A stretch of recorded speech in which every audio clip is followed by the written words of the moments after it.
Okay, welcome back to the afternoon session of the Board of Supervisors. Well, it's not really an afternoon session, it's a continuation of the morning session that we didn't get through the agenda. So we'll move on to, well, we might as well move on to item 11.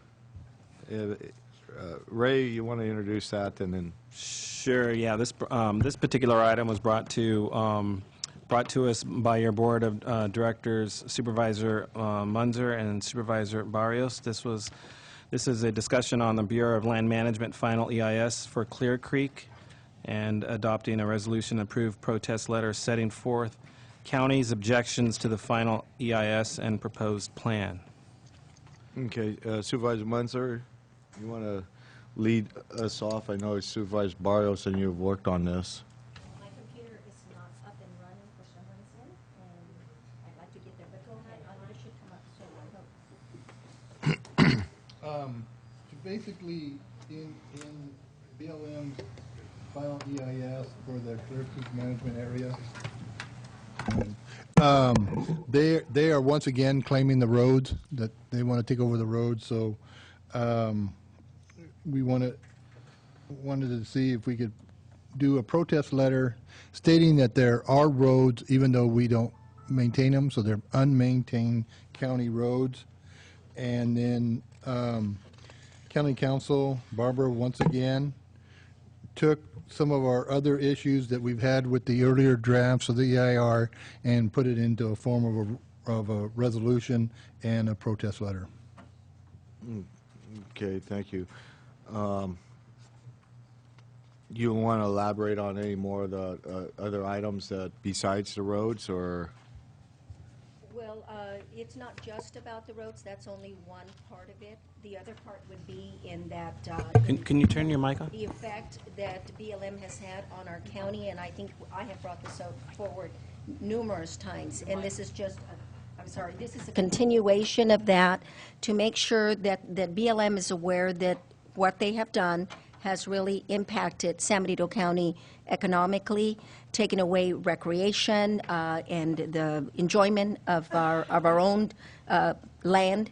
And so it's a little deeper than just the roads, but it is laid out in the resolution, and I appreciate this opportunity to present it. One of the other issues is that 35,000 visitors used to come per year and recreate with their off-road motorized vehicles down there.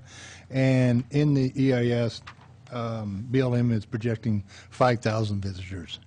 So that's a lost revenue to our county also, because those people would drive through the county and pick up, last-minute grocery needs, last-minute or gas or whatever. So it is a lost revenue for us. Great. It's in there also. Thank you. Supervisor De La Cruz? No, I just want to show support for both Barrios and Munzer on this item. Yeah, I support the efforts that Supervisor Munzer and Barrios and bringing this resolution forward. And this is a real important resolution in the fact that it's not, like was noted, not just about the roads. It's about the public use of public lands that the public supports with their tax dollars and being denied access to, which is flat out wrong.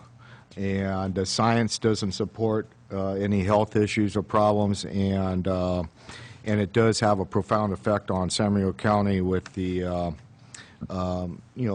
public coming region-wide, and we have received hundreds of letters. This board has expressing concern and asking us for support, and unfortunately, all we could do is protest with this resolution and continue to express our dismay with how BLM is operating these lands, and I appreciate the effort that our staff and our supervisors have made in this. Mr. Chair.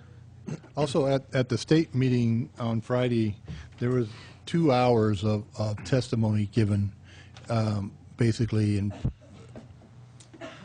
encouraging them to write their letter of protest for the BLM EIS.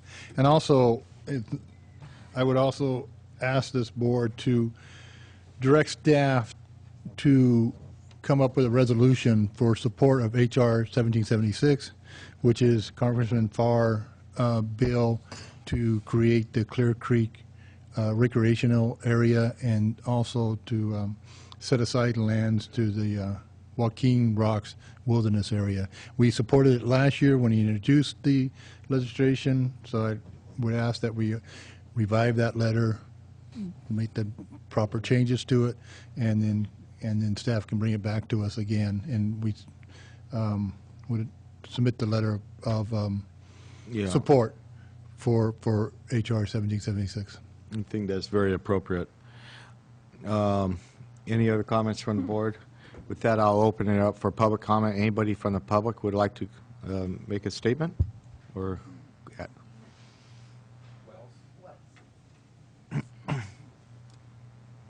afternoon, Board and Chair. oh, you might have to turn the mic on, or Is that it? Yeah, Here we go. Okay. Good afternoon, Board. Margie, thanks for inviting me over You're last welcome. week. I'm a lifelong resident, Monterey County, live about 1/8 of a mile from the beach. I continue to recreate in the Clear Creek management area for the last 42 years. I'm probably one of the healthiest 52-year-olds my doctor's ever seen. Since the closure, I've continued to recreate and protest with civil disobedience against the BLM's activity and their closure order on a weekly basis. So I've been in the creek for the past 5 years, over 500 days, and documenting activity that the BLM has been doing and has not been doing, the demolition and decommission of all the staging areas, the neglect that they're not maintaining anything there with regard to their decontamination station. That gets used very seldom. I stop at Phil's and Karen's at Flapjacks. I have breakfast there on my way in. I may stop at the Pinochi Inn and grab a sandwich and a soda on my way back home. Phil and Karen were going to open up. They had a taqueria. They opened up, I think, in February 2008, and they ultimately lost it when the BLM closed, their emergency closure order for the Clear Creek management area. So they invested resources in trying to capture, some revenue dollars there from recreationists. I'm here to support you in your protest with the BLM's final EIS. I'd also ask you to be very cautious about supporting Sam Farr's bill, the H.R. 1776 bill. There's other things wrapped up within that bill that could jeopardize the area for recreation activities for OHV. That is something that I do not see on this that you handed out. First time I've seen this today. I'm probably the only person in this room that has actually mined bonitoite at midnight with a low-frequency blacklight on a mining claim with the miner. I have many samples at home, neptunite, I have jadeite. I'm out there not just recreating on OHVs, but you guys have some of the most beautiful resources in Jerry Munzer's district out there that are just not getting utilized. I could go off on a tangent, but the BLM have just taken away from you what actually belongs to the county. And I would suggest that you do everything within your right to take back the roads that which they are claiming are theirs. They were there long before the BLM had taken. Margie, I've given you a little spreadsheet on the BLM chronologically being in there actively since April 30th, 1957. Not one of their employees has ever filed a health claim with any respiratory illness or disease. There's never been a single death related to Clear Creek or anybody recreating or managing in that area in the last 100 years. So I'm in support of you taking back what's initially yours. And if I can be of any help, Margie, you know how to get a hold of me? I do. Okay, thank you very much. thank you very much.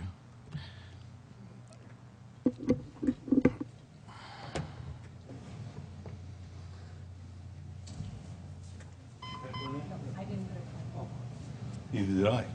Marty Bishop from Hollister. As many of you know, because I've told you that I'm not an outdoors person. I go Jewish camping. I thought that a 5-star hotel is what camping is all about. But And I can say that because I'm Jewish, so I can tell that joke. And I don't subscribe to conspiracy theories. I don't think the government's out to get everybody, just certain people. But seriously, there's something wrong here. On one hand, they're always berating us. Oh, you people who don't want to do anything, you won't look at the science. The science, the science. Okay, show me the science. Show me a single epidemiological study that shows that there's a danger there. One. There's got to be one somewhere. Certainly, once you control for all the other factors, you control for smoking and age and people who work in cement plants, as I said earlier today to someone, there has to be a significant statistical risk. That's the way they work everything. And they don't need 1 million people to do that. If you take some kind of drug and you pull your little thing out of your drug pamphlet, you'll find out many times those studies are very small. They're 30 people or 40 people. And there are certainly 30, 40 people who've gone down there consistently for years and years and years. And I understand not every one of them is going to get sick. And I understand that they have other risks. But show me one study. If they had one, they would pull it out by now. So that has me concerned. The second thing that has me really concerned is some of the language that was used in the last document they published when they said, not only does the county not take care of the roads, they don't care if anybody gets killed down there. I remember that specifically. I read that and I went, what are these people talking about? Is that really their argument, that we don't care if somebody goes down there and gets killed? I mean, it's just not a serious argument. There's something going on here under the table. And believe me, I'm the last guy in the world for conspiracy theory. So I don't think it's a conspiracy. It may only be two individuals acting individually without conspiring to do something they shouldn't be doing. But there is something about grabbing that piece of land that just has the BLM just up in the air somewhere. So you have to fight it on principle. You can't let them come in and just say, we declare that doesn't belong to you. It belongs to us. It doesn't belong to us. And oh, by the way, I wonder if this is part of the 800,000 acres that the Sierra Club thinks we're urbanizing. Okay. But maybe they ought to get involved and say, how about giving us our land back? Or they probably approve of the land grab. Thank you for the time. Thank you. Anyone else? Okay, I'll bring it back to the, oh, I'm sorry. Oh, I didn't see you. Come on up.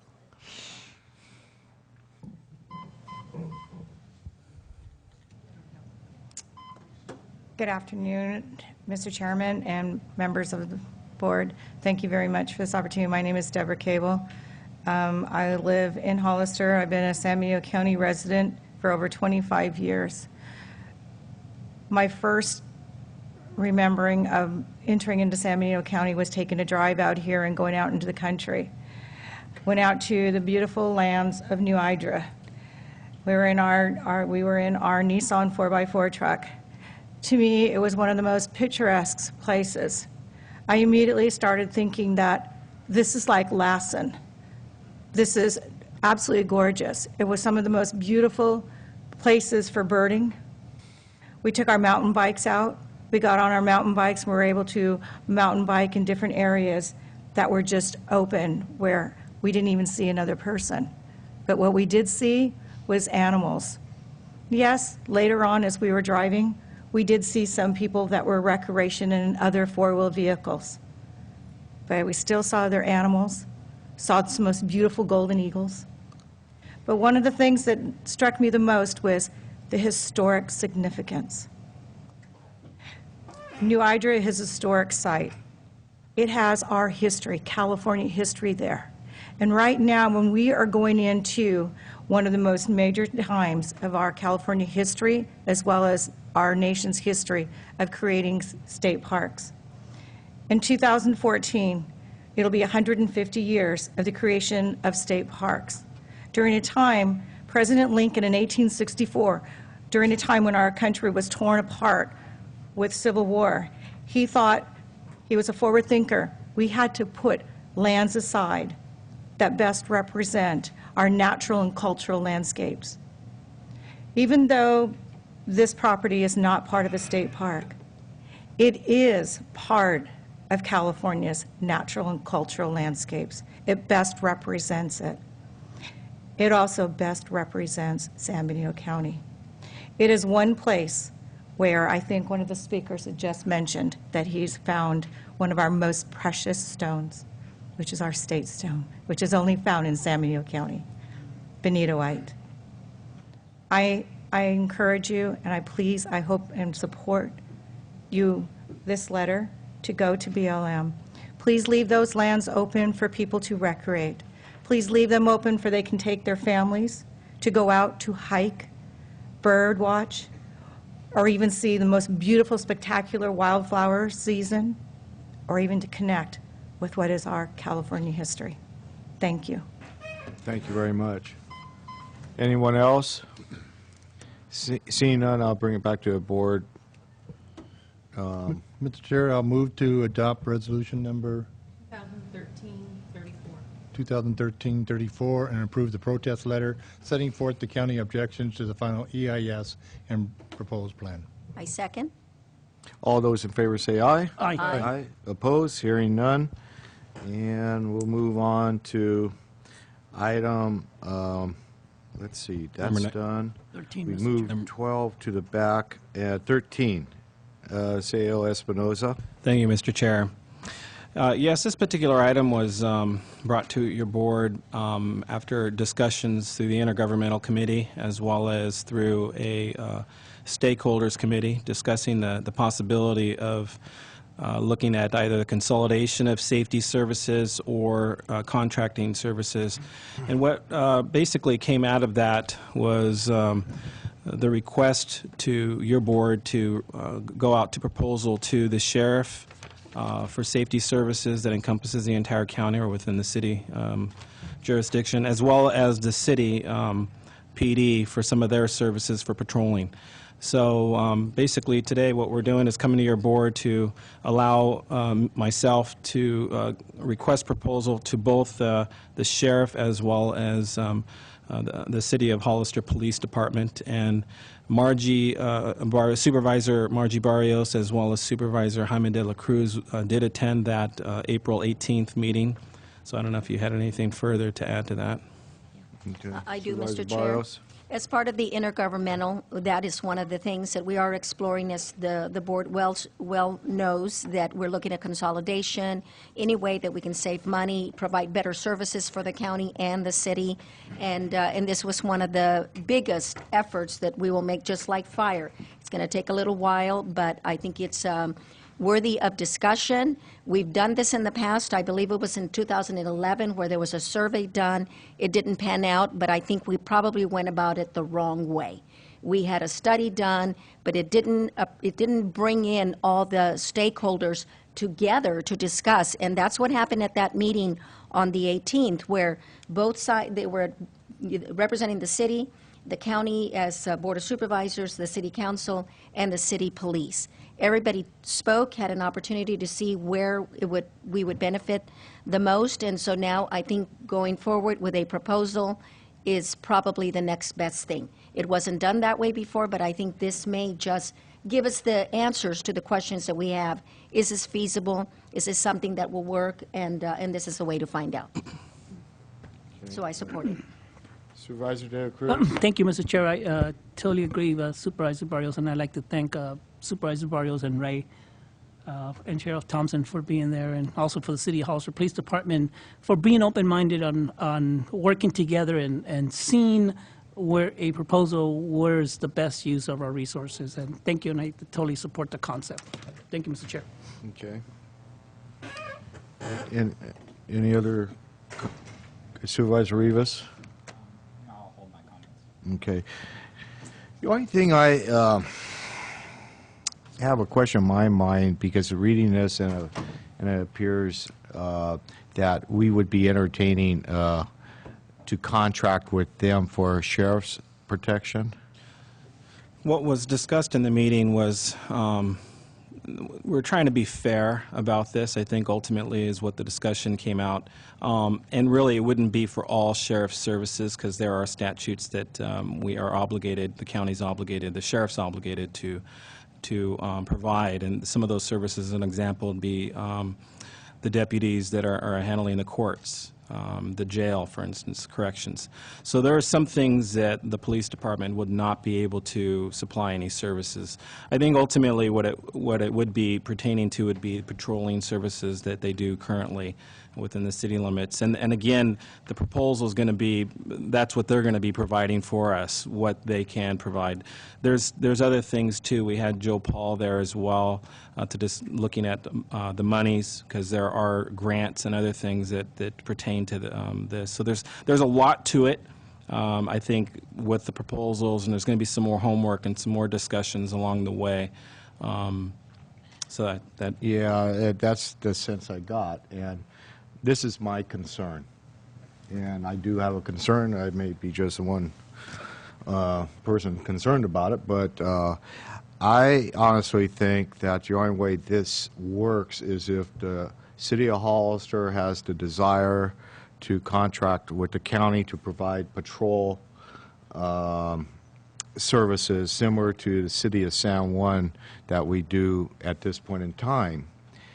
The other way around just doesn't make sense. And I would hate to see that the county, our staff, the city staff, spend a lot of time on something that really doesn't make any sense, in the fact that we have to have a sheriff, we have to have a jail, we have to provide security for the courts. There's a number of things we have to do. And the models that are out there is not the other way around. Correct.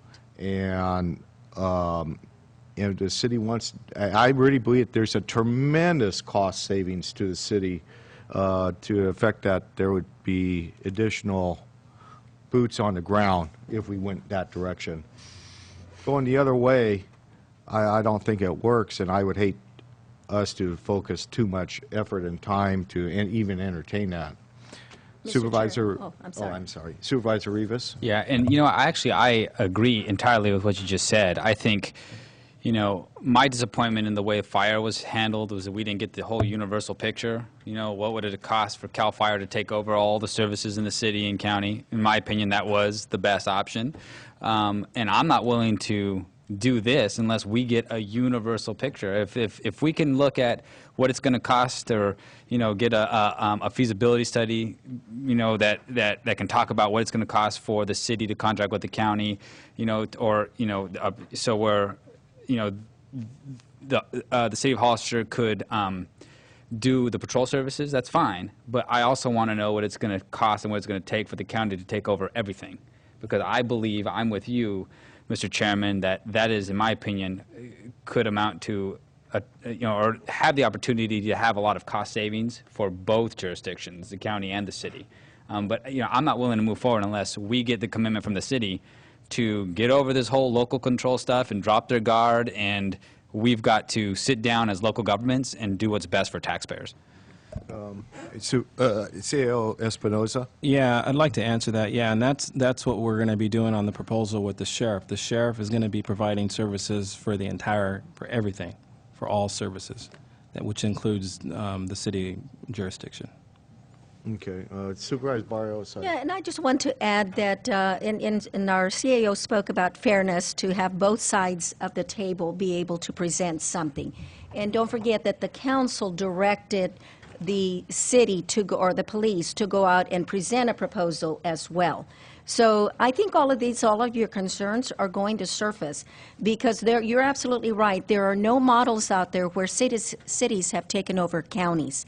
The best models and the models that have worked are where counties have taken over the operations or collectively contracted with cities.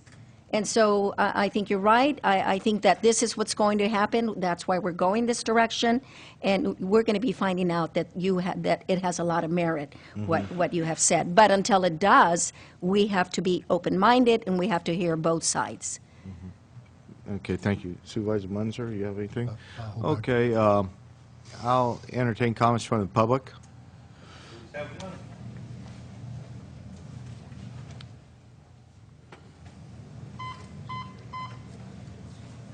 Hi, Marty Richmond. I know you're tired of hearing me, but this is my one chance to use the microphone again. I understand that what you're talking about is grant proposals, but I want to point out that we've had discussions off and on now for years about doing the little things that could say that when you add it all up could save a lot of money.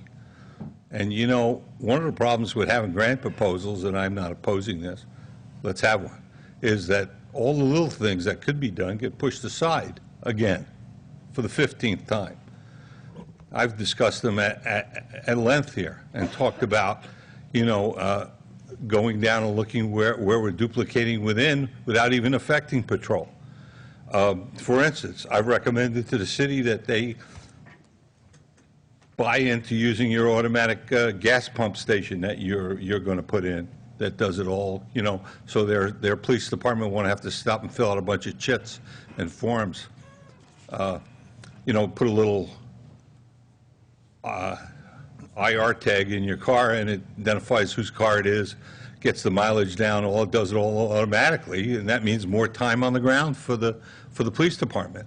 And I've talked about perhaps you could do something with evidence lockers. You could combine the evidence lockers and have one custodian, or have two evidence lockers with one custodian, two separate, you know, if you have to have two separate keys, so that we don't have duplication of all this overhead. I just concerned that while we're working on a grant proposal, we don't throw all these other things aside. In fact, the one study we did do, for whatever it was worth, and it may not have been worth much, everybody seems to agree, whatever it was worth, it said there's a lot of stuff underneath the grand scheme where we could save money. Well, yeah, one item saves $5,000, the other one saves $8,000, one saves $10,000.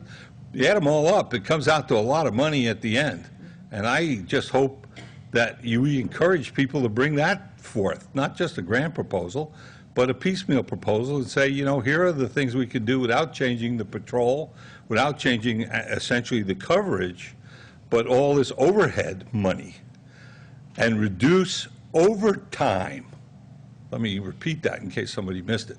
Reduce overtime, which is, I know I can't tell you at the county because I haven't looked at it, but the city is costing a fortune, okay, of overtime. O-V-E-R-T-I-M-E, overtime. We talked about combining investigations. How many times have you heard that here? 20 from both sides of the fence. We haven't done a thing on it because we're all waiting for the magic bullet. So I hope you will encourage people to look at that too. Thank you for your time. Good. May Thank I you. ask Marty something?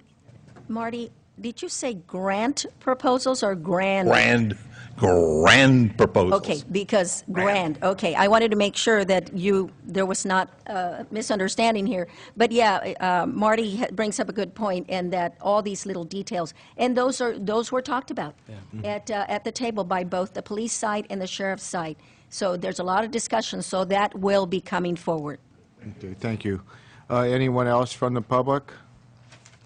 If not, I'll close the public comment, and you know, I guess there's no action on this item other than it's informational at this point in time. We do have to take action. Yeah, we do. Oh, we do? Okay.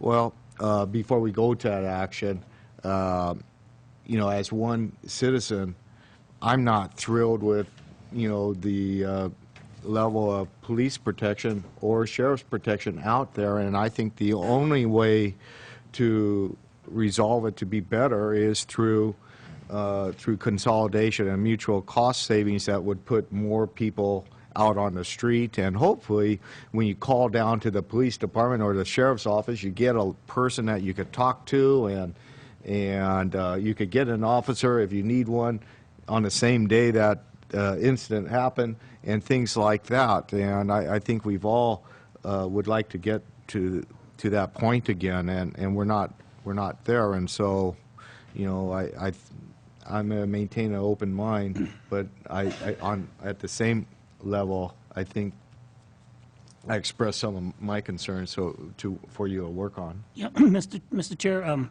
both Supervisor Barrios and myself, as members of the interim intergovernment committee, and Supervisor Barrios being a member of the subcommittee that looks at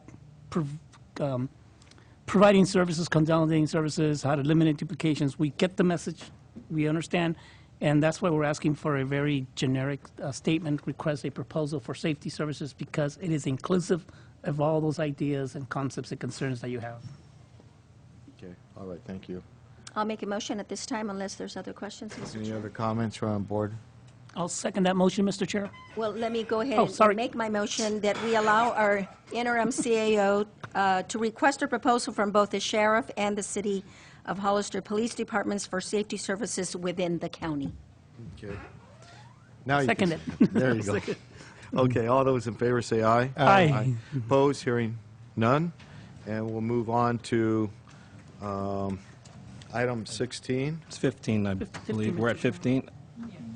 So, thank you, Mr. Chair. This particular item is an item that'll be given to us from our auditor, Joe Paul Gonzalez. And this particular item is a discussion and conversation to your board about a contract, requesting to approve a contract with Celtech Systems. Joe Paul? Good afternoon, Board. Good afternoon. Joe Paul Gonzalez, County Auditor, Clerk, and Recorder. Today I have with me the Assistant Clerk Recorder, Angela Curl, to present this item, talk about this item of a contract with Celtech Systems regarding the automation of our FPPC forms and other software that this item is presented to you for. Good afternoon. The action before you today is for the purchase of the Celtech system for campaign docs and disclosure docs with e-recording for conflict of interest, which is commonly known as the Form 700, which all of you as elected officials are aware of. Currently, these filings are manually tracked and coordinated and maintained by multiple departments, including the Department of Elections as the official filing officer, Human Resources for all employees that are required to file 700 forms, the Clerk of the Board for all committees that the Board appoints, and additionally all elected officials throughout the county. Existing programs include how we're tracking currently is in a Word format in some departments, Excel format, manual logs. There is no centralized system. Managing the number of committee changes, the number of employee changes that have happened over the last year are extensive. It takes a lot of labor and a lot of time from our staff, and as you know, our staff has been greatly reduced.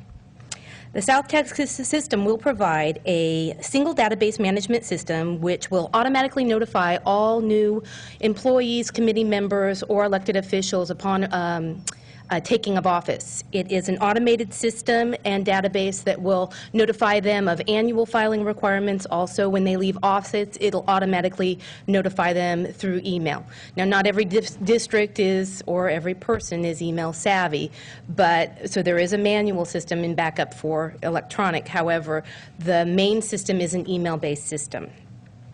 The contract includes personalized group and online training for all levels of users, from the filer to the reviewer, which would either be a department head or a filing officer like the Human Resources or the Clerk of the Board. Additionally, for us, it would be the Department of Elections.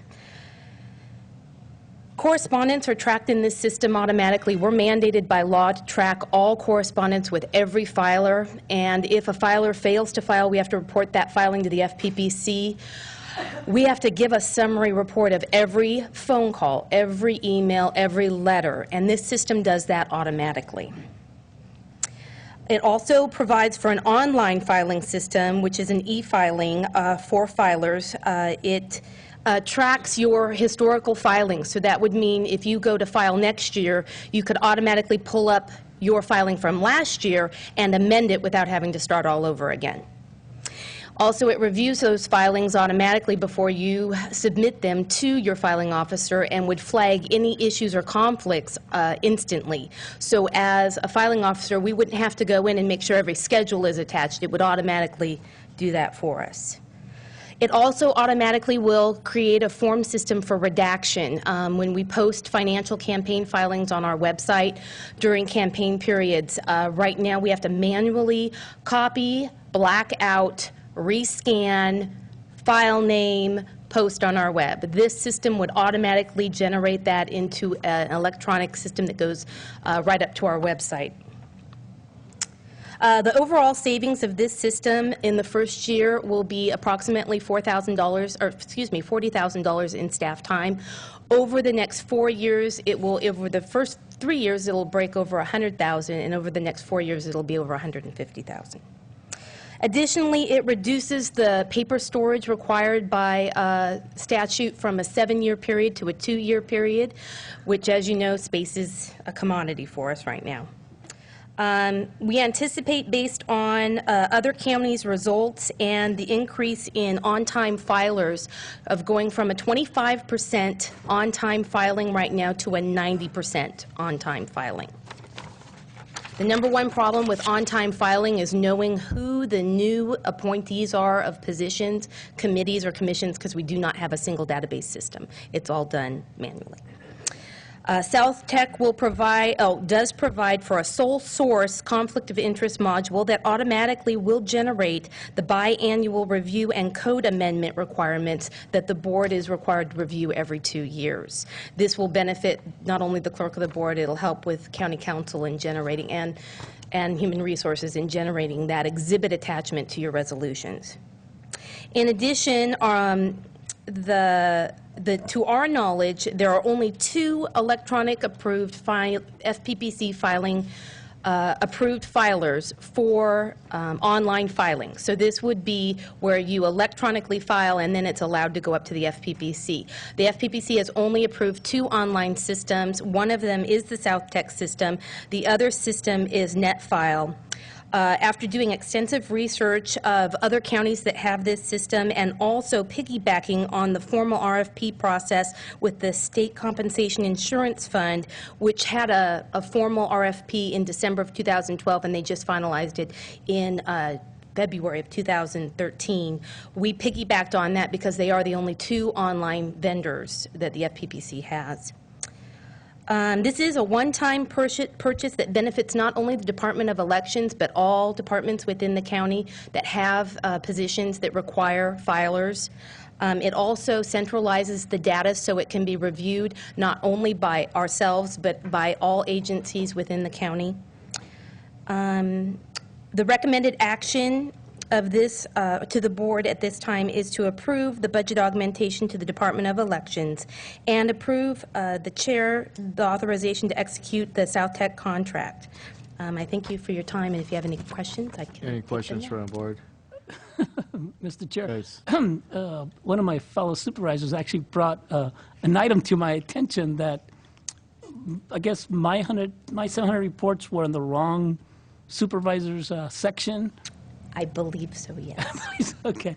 But that would have been caught at the time of e-filing. You would have immediately been able to see that error. Oh, okay. So we wouldn't have to wait for our manual review process. Got it. Perfect. All right. And good. with the reduction in our staff right now, Okay. Thank you. time is a commodity. Any other questions? Yes, I do. I have a couple of them. And, well, Joe Paul, this asks for $92,000 for the current year and $11,000 for 14-15. Now, that's a total of 103. Is that correct? Are we approving 103 or 92? Go ahead, you. The $92,000 includes this year and next year's maintenance agreement because we have to pay for a licensing and support fee. The 14-15, that $11,000 would be the annual cost that we would incur, but we feel that we would be saving that in the labor and cost of a staff member doing this tracking. And we probably will. And what I like about this company is if they are down over 1% of the time, they will give us a refund. And that is a really positive thing. And I think I had one other question. Oh, this refers to Form 700 all the time, but it doesn't really refer to all the other forms like the 460. Is it going to take in all of those and not just the 700? Otherwise, it's a lot of Yes, money. it's actually two systems. One is the campaign docs, which is the FPPC filing forms, which are 420s, 410s, 460s, 470s, all of those, 501, 502. Right. Additionally, it is the disclosure docs and e-recording, which is the 700 forms. The 700 forms are really the one that we need a centralized database more so than the campaign ones. It's a benefit to have the campaign ones, definitely, because it will allow us to electronically upload to our website as opposed to doing all the manual copying and whiting out of all the confidential I wanted to information. make sure that we had benefit of Both. that as well, so, and it sounds like we do. Thank you. Thank you, Mr. Chair. Okay, sure. I just wanted to make a comment that one of the budget policies that the board has brought forward is that we utilize technology as much as possible to encourage savings and greater productivities. This is one of those items that I believe will bring those savings. The other item is that the budget augmentation is really revenue that's already come into our department. It's kind of a one-time thing that we were able to receive extra revenue, and this is a perfect opportunity to utilize it in a way that's going to bring us greater productivity in the long run. Okay. With that, I'll open it up to public comment. Marty Richmond? Thank you. That's Marty Richmond again. I actually read the entire agenda and everything goes with it. That's a whopping lot of money. Now, based on that explanation, that's a whopping lot of hours to put in. So I have some questions and some ideas. One of which is the city files a lot of 700s and a lot of 460s and everything else that goes with it. They got the same exact problem you got. Have we looked into combining with the city and letting them help us pick up some of the capital, and we help them pick up some of the capital, and we all use the same system, and we all get the same benefit, and we all save a bunch of money, and it's all our tax money, and maybe you won't have to pay the whole $92,000. Especially nice if you combine with the city, you can justify somehow splitting off fairly, I use the word fairly, the famous, oh, we only need $11,000 a year to keep this thing running. That always kills me. You pay $92,000 for something, and then you just think about it. If it was your car, if you bought a car for $40,000 or $50,000, would you really want to pay $5,000 a year just for maintenance? I don't think so. Okay, this is only software, so they're going to get this from every place they've installed it. They're going to do one change to the software, and they're going to get $11,000 a year from everybody. Okay, if they're in 20 places, they'll get 20 times $11,000 a year. So I hope you will. I think it's a whopping lot of money for what it does, but apparently the man hours are more expensive than even the item. So it looks like we'll save the money. I'll trust the department's evaluation. However, it would be silly. The guys down the street do exactly the same thing, and if we're suffering, they're suffering. I hope somebody will see them about seeing if we can get the software supplier to agree to let us all use the same system, only pay one shot a year for upgrade, and save some money. Thank you for your time. Oops, excuse me. Anyone else from public? Now I'll bring it back to the board for a motion. I just wanted Well, Paul to address that, because really the city doesn't do it. It all goes through the county. It's a legitimate question. The way the vendor sets up its fee schedule, it's based on the number of filers. So that price was based upon the number of filers within the county of San Benito. Which includes the city, the school districts, and anybody else, or does it? The county itself, the school districts, all the filers Okay. So it that includes- are required. So it covers that, the question that was brought before us. The city is an elected, they're just like us as the elected official for the city. So both San Juan Bautista and the city of Hollister are filing officers for city offices. They do not file them in our office. But their filing amounts are so small that it is based, Joe Pauls is absolutely right, the fee is based on the number of filers. If we add those filers in, the cost will go up.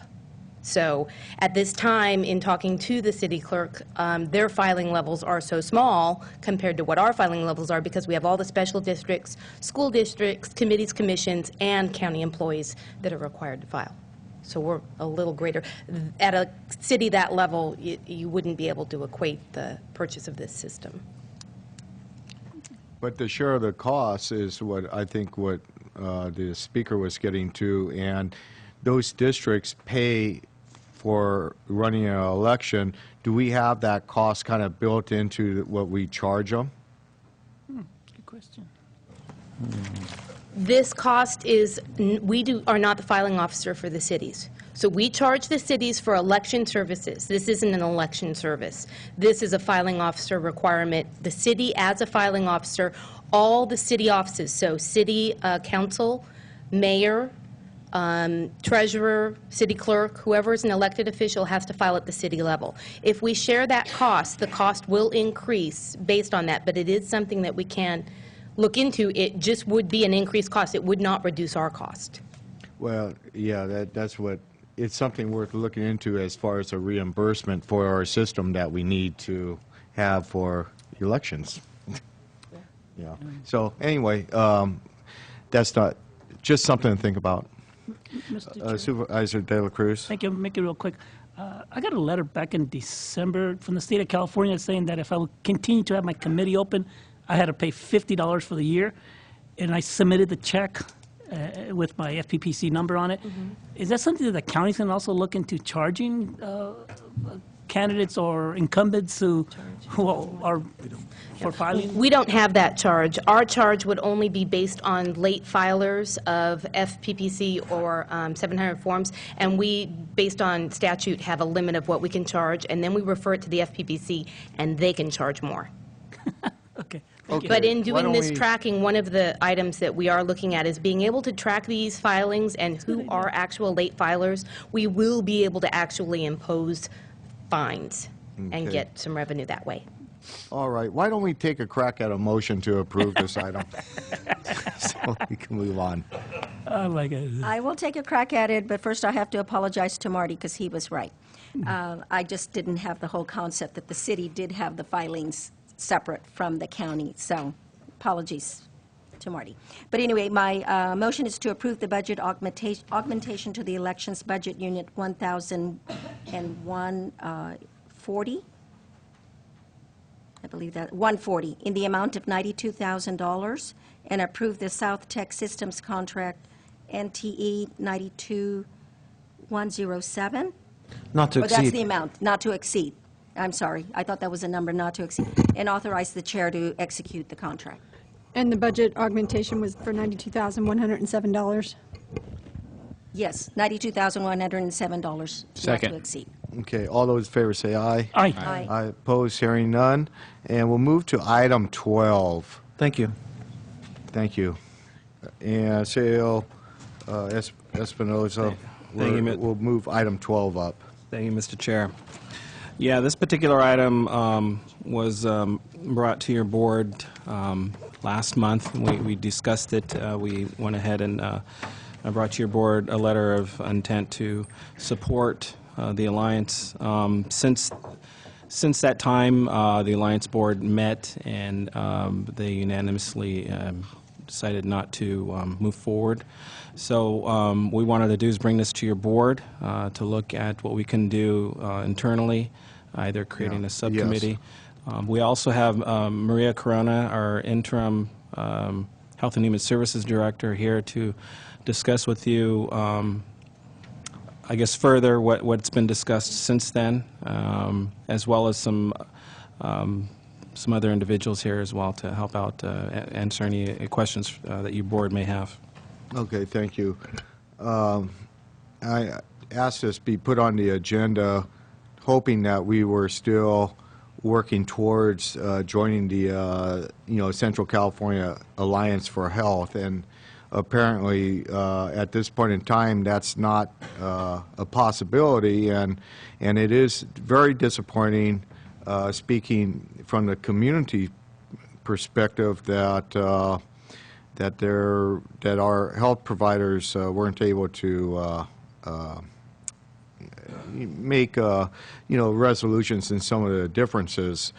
But Supervisor Munzer and I had the opportunity yesterday to have lunch with Hazel Hawkins, executive director Mr. Underwood, and also Director Wes. And I think going forward there are other options for managed care, and maybe we might be better off as a county anyhow, but there still is a necessity of bringing all the health care providers together and working towards a goal of providing comprehensive health care for everybody in the community fairly and equitably. And I think it's very important for the county to be active and show leadership in this effort and have an ad hoc committee in place. But perhaps, Ms. Corona, if you would like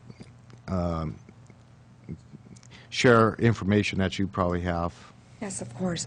Good morning, not good morning, good afternoon, I'm sorry. Good afternoon, everyone. I did call the state to find out what the next steps would be, given that the Alliance did decide not to partner with San Benito County, and they did email me just some basic bullet points yesterday. And basically what they said is the managed care implementation will happen effective September 1st. As you all know, we're going to be having the transition of healthy families coming in and what have you. However, at this time, the Department of Health Care Services is still evaluating, and they will be choosing a health plan for San Benito County. As of yesterday, they still were not sure which plan is going to be assigned, which managed care plan is going to be assigned to San Benito County, but they said that perhaps later through this week they will be making a decision, and they will be sharing that with me, and then of course I will share that with the community and the Board of Supervisors as well. Okay, thank you. Any questions for one more Ms. thing, I did mention to them the idea of forming a committee, and they strongly encouraged that. They feel that that's a great idea because, just to reiterate what you said earlier, it is important for the largest Medi-Cal providers in San Benito County to work together and eventually come to some agreements with regards to referrals and processing and what have you. The state is aware of some of the issues that have been brought upon, with the Alliance that we talked about last time that we were here, and they're hoping that with this committee, some of these issues could be resolved. Okay, thank you. Supervisor Barrios? Thank you. Maria, this will not be a nonprofit agency. This will be a commercial agency that will be taking care of our managed care. Yes. Okay, therefore, they're not going to have a board that we're going to be able to sit on and be represented by members of the community. Yes, that's my understanding now. Okay, which is something that is very huge that we lost with the Alliance, and it was very unfortunate. When I read the letter, it was really disappointing to see that our two biggest providers for Medi-Cal patients could not agree on this, and it's discouraging because now we have lost representation. But with that being said, I received a call from a stakeholder yesterday who recommended that we go forward with a committee, an advisory group, so to speak, that is made up of stakeholders, the people that represent the hospitals, the clinics, the physicians, and that would give us a really strong representation so that whoever represents or does our managed care will know that we have this in place, and really we will need to push that they accept this advisory committee as part of their commitment to San Benito County. And I think that that's an excellent idea. It wasn't my idea, but I think it's great, and I would be willing to move forward with that idea and get those stakeholders involved. So, Okay, thank you. Supervisor Munzer? I guess I'll just, I'll make mention that I serve on the Air Board, and Jane Parker, supervisor for Monterey, also serves on the Air Board, Monterey Air Pollution Control District. And I saw that she was I'm not sure if it's chairwoman or president of the Central Coast Alliance. So after the meeting, I talked with her a bit about our situation, and they have actually increased in size by taking on Merced County, and she said they have issues just trying to bring the 3 counties that are on board their alliance now, and at this time, for them to take San Benito County on with our issues just wasn't going to happen. And after talking to her, I realized where she was at, and I think I wasn't expecting the vote to happen quite as quickly, but it did happen. So Supervisor Patello and I, at this lunch meeting yesterday, we were kicking around the idea of this subcommittee, and I see it much like the committee that we have for fire. When we started meeting for fire 2 years ago, we had all kinds of issues. We were far apart from any kind of resolving of those issues. And I think over the 2 years, we have made great strides through that committee. And I see the opportunity of setting up a committee on the same nature, and I think we can make great strides, because not only do we have the hospital and the Health Foundation, we also have Pinnacle Urgent Care that needs to be at the table. Both Maria's department and mental health does managed care. So we need to have all the stakeholders, and we just need to realize, and the Physicians Association, we just need to identify all the stakeholders and get them all there, and then start working through these issues, so that we can provide great care for our constituents. Mr. Chair, with that being said, would we then, because we have to act pretty quickly on if we want to have this advisory committee, because we're going to be assigned somebody within 4 months? Well, the implementation date still remains September 1st. September 1st, which is- I anticipate that sometime this week they will make the announcement as to who will be the managed care provider for San Benito County. As soon as I have that information, I will share it with you all. So my question would be then, do we have to formalize this committee through the county so that it happens, or is this just an informal? I think it needs to be formal in order to send a message out there that we're committed. Yeah, the thought that I had was that we would start with a ad hoc committee to, gather the stakeholders and discuss the managed care program, and then it would evolve into a committee, advisory committee, or whatever it's supposed to be for this managed health care program that we will have for our providers. And I don't know if Mr. Underwood has any further information or ideas on how we are going in that direction as well. But that's kind of what I would hope that how we would proceed. So with that, Supervisor De La Cruz, I'm sorry. Yeah, I know. I'm going to ask a technical question that we can ask later on. But Maria, is the Medi-Cal reimbursement cost, is that going to change? Because we're going into a commercial agency or partner or, managed care group? And you mean in terms of when are you asking if the, once the contract is established with the state, if that's going to change? Yeah. I don't think so, because it's going to be, they're going to be doing a contract based on the use of services, and they're going to have to work within that amount of money. Got it. Is my understanding, so. Okay, thank you. Okay, any other questions from the board? I'll open it up for public comment. I'll give you a little bit more time than I normally would, just so you could get through your thoughts. Again, I want to thank you for your indulgence on this issue. I think it's a very important issue. My name is Dr. Lawrence Capel, and I am the executive director of San Benito Medical Associates, which is the IPA here in San Benito County.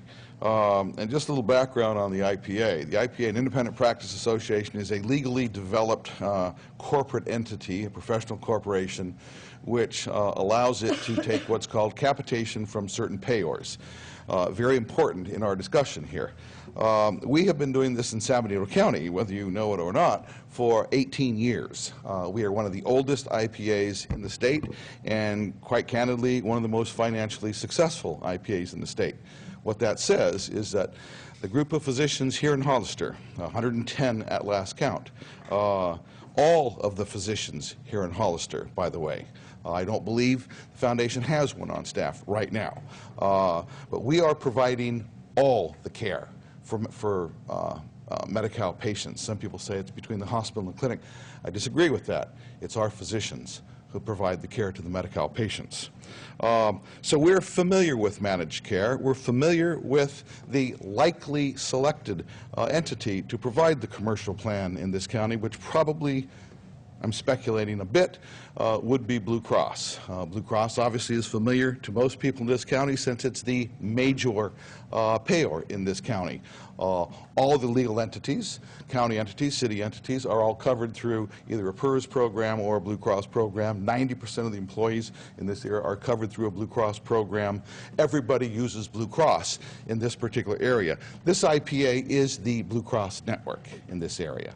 And so the IPA and Blue Cross, in essence, even though they're separate, are the same in terms of selection of resources. We've always been very concerned about the county's ability to get into this managed care program on Medi-Cal. It's been 4 years since this first came up. We failed twice.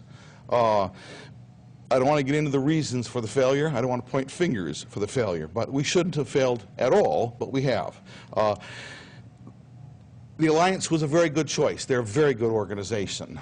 However, when you really look at the local control issue, 2 seats out of 12 on the board, I'm not sure that's a lot of local control. It's a minority control, controlling position. Complete lack of control for the actual care delivery, i.e., who sets up the quality and the type of care and who develops the utilization management program in a managed care program for Medi-Cal patients. With the Alliance, that is brought to us. We don't have a say in that. Under the commercial plan, if it's a capitated plan, which means that whoever it is would come to a formalized group of physicians, likely the San Benito Medical Associates, and say, we'll give you X amount of dollars, and we're going to assign all the Medi-Cal patients to you. And so whether it's $50 a head or $30 a head or $100 a head per month, that's irrelevant. The point is that they receive a certain amount of money per month, and they have to, because they're at financial risk. First time in medical industry, by the way, that physicians are actually taking risk, which is what we need to do in order to control healthcare costs. They have to develop programs that work, and work efficiently, and work effectively. And they've done that on the commercial side. The Medi-Cal side, it's a different program, but we think it's an important program to have. One of the comments that I believe it was Board Member Patella made was that, and that I heard often in our discussions, was that, gee, there's only 8,500 Medi-Cal patients in San Benito County. That's not a whole lot. We've got 200,000 in the Alliance, and you know, do we really want to be bothered with 8,500 people? It's really not a whole lot of numbers for us to deal with. Well, for us here in San Benito County, we believe that every one of those 8,500 people is important, just as important as anyone else. And the one beautiful thing about Medi-Cal managed care is that it attempts to eliminate the inherent racism in the current system of treating our Medi-Cal patients. A lot of you aren't aware that the common dialogue in any community where you have a large portion of Medi-Cal patients is, well, where do they go get their care? They go to that clinic. Everybody else goes over here. And so we have a natural built-in elitism and racist structure when we have an array of certain types of clinics and where you have restricted access to the status quo community network of physicians. In the last 2 weeks, when this particular program, when we received the letter, we said, gee, what could we do in 2 weeks? It's taken 4 years to get nowhere. What could we do in 2 weeks? One of the comments that we've heard in this community is that primary care physicians aren't open to patients. So we conducted an access survey of all primary care patients in this community and asked them a very direct question. If we had a managed care Medi-Cal contract starting tomorrow, would you accept new patients, given the likely reduction in your reimbursement and the fact that they're not, quote, status quo patients, they're Medi-Cal patients? And the answer was unequivocally yes. Every primary care physician in this county said yes. That eliminates one of the most important restrictions that we've had, access. Because one thing we certainly want to have if we go into Medi-Cal managed care is absolute, unrestricted access. Not just access to a clinic or a hospital, but access to any physician in this county, any physician. Okay, thank you. I'm sorry, I don't want to cut you short. A couple more items, because this is, I think, very important. So the guarantee access is critical. We've had numerous discussions with the commercial plans in the area. And yes, we've talked with Blue Cross. We've talked with Blue Cross at the highest levels, and Blue Cross is extremely interested in coming in here and extremely interested in working with the group that we've worked with for 18 years. We've agreed to a risk-bearing agreement. We've agreed to the development of a county advisory group, which does two things that the Alliance didn't do, gives more local control, and also gives local control over the medical policy. We've also agreed to development of enrollment assistant programs, because one of the difficulties in the Medi-Cal managed care program is how are you going to enroll all these people? And so we've developed that and actually had discussions with Blue Cross on that. We've also agreed to full patient choice, full patient choice. So if the patient wants to go somewhere else, they can. The caveat being, as long as that patient understands that there are options to them. And that decision is made between only two people, the patient and their physician. Not an administrator, not a hospital administrator, a patient and their physician. And as long as they understand what their options are, I don't care where they go. We'd like them to stay here if we can provide the service. We can provide most of the services, but not all. And more importantly, we could set this program up very quickly, immediate implementation. Obviously, there are certain issues that we'd have to jump through, but in terms of claim payment, utilization management, all the behind-the-scenes hassle that is involved in one of these programs, it's already in place down here. We need to do this. Just as the resolution on immigration was really, in my opinion, a moral mandate, this is also a moral mandate. I'm quite frankly tired of having a Medi-Cal system in this state which says you're still a Medi-Cal patient and you can only go here. I want that Medi-Cal patient to go to the finest doctor that they can find, unrestricted. And we're willing to take the financial risk on that. So I think the county needs to take a look at that. I'm urging the county to consider this, send a letter to the state saying we are very interested in this particular program and we're willing to work very quickly. Now, in terms of getting our providers together to become friends, I think that's also very important. But I want to put all the emotional issues away. The only thing I want to deal with is the development of an effective, perfect Medi-Cal managed care system that really provides humane treatment to a human being. That's what I want to see happen in this county. Thank you so much. Thank you very much. Supervisor Barrios? Dr. Cadell, if you could come back up. Capel, sorry. I have just a couple of questions. It sounds like you have a very good relationship with Blue Cross, the commercial entity. Do you think that they would be willing to set up an office here, some sort of representation, even if it's not full-time, but an office in San Benito County? Absolutely. That when we first talked with Blue Cross, that was one of the important caveats in our discussion with them. We told them what we felt this county needed, and they said, yes, we do think we could do that. So they would consider that, okay. They would consider that. Now, would they have a Blue Cross representative there, or would they have someone who they hire on behalf of the IPA, the county, the hospital, the clinic? it doesn't matter as long as we have someone trained, a space. We have a space. We've secured space. I think that's very confident in saying yes on that. Okay, thank you for that answer. And since the physicians are the true providers, Absolutely. which is true of all of the patients, do you believe, would you entertain the idea of adding county representatives to your existing group rather than reinventing an advisory committee, that you would have representatives? Absolutely.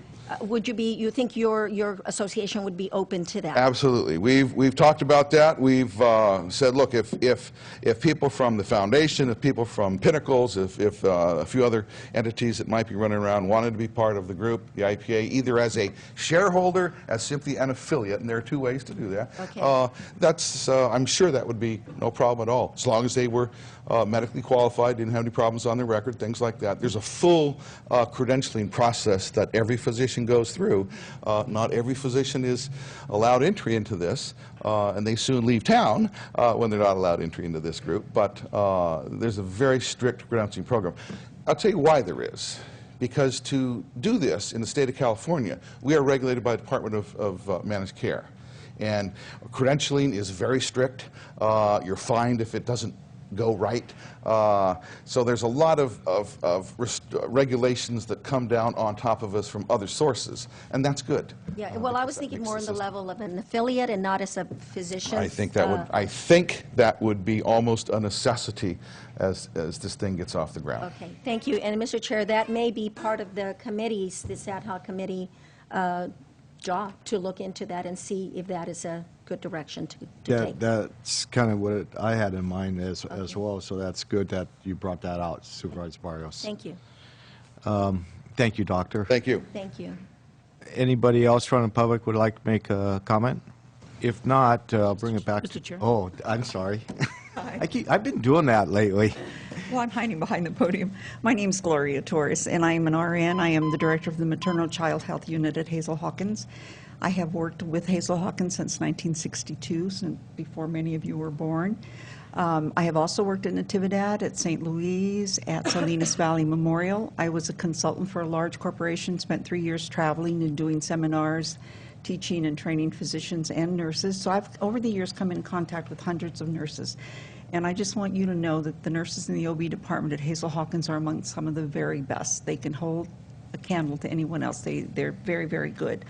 I would like to address the concerns that the Health Foundation has about the quality of care that we provide at Hazel Hawkins, and for that reason they are sending out patients to St. Louis, or that is what they're telling us. One of the things that bothers me very much is that I don't know who the people at the Health Foundation are. They don't know me. I doubt that they've ever been in my department. They have never contacted or spoken with any of my nurses. So how they make these accusations is beyond me. They don't know who we are. They don't know what we do. So I want to tell you what we do, and I want to tell you who we are. We are a group of several highly trained, highly skilled, exceptional, very caring OB nurses. Most of my staff has 10 to 20 years experience. Several of them have 30 years of experience. A lot of us were born and grew up here in Hollister. We are an award-winning OB department. We were recently awarded the Quest for Zero Excellence in OB Award by the Beta Healthcare Group. They are our malpractice insurance carriers.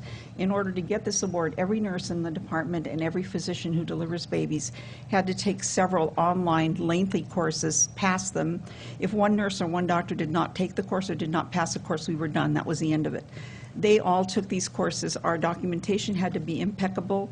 Our policies and procedures had to be right on. We did all this work. We were surveyed last May by a representative from Beta Healthcare Group. They came, they looked at our test scores, they looked at our documentation, they spoke to our patients, they reviewed everything we had done, and we passed with flying colors. Last October, we were invited to Manhattan Beach, California to receive this award at their huge conference. Of all the hospitals that Beta Healthcare represents, we are one of the few that have gotten this award, our little hospital. This award came up to us because a year before, when we had attended their conference, one of the nurses that went with me said to me, "We can do this." I said, "Yes, we can do this," and we did do it. Right now, we're in the process of attempting to get the next award. We have done everything we have to do, and now there are additional things placed on us. We expect to be surveyed within the next week or two, and hopefully we will then get the second award. We are a group of nurses who, as I said, were highly trained. I have 2 RNs on staff that teach neonatal resuscitation to nurses and physicians, and this is the process that you have to do when you get a critically ill patient, little baby that needs to be transferred out. They teach you exactly what procedures to follow, what meds to give, how often to give them. Oh my gosh.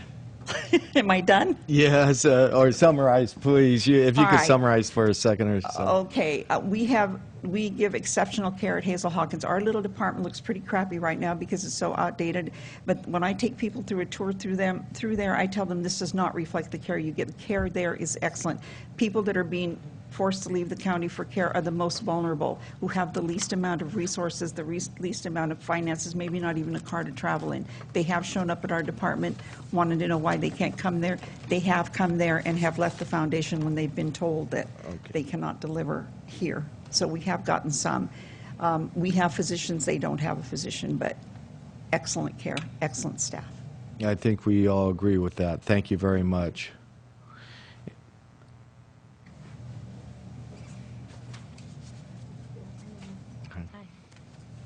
Hello.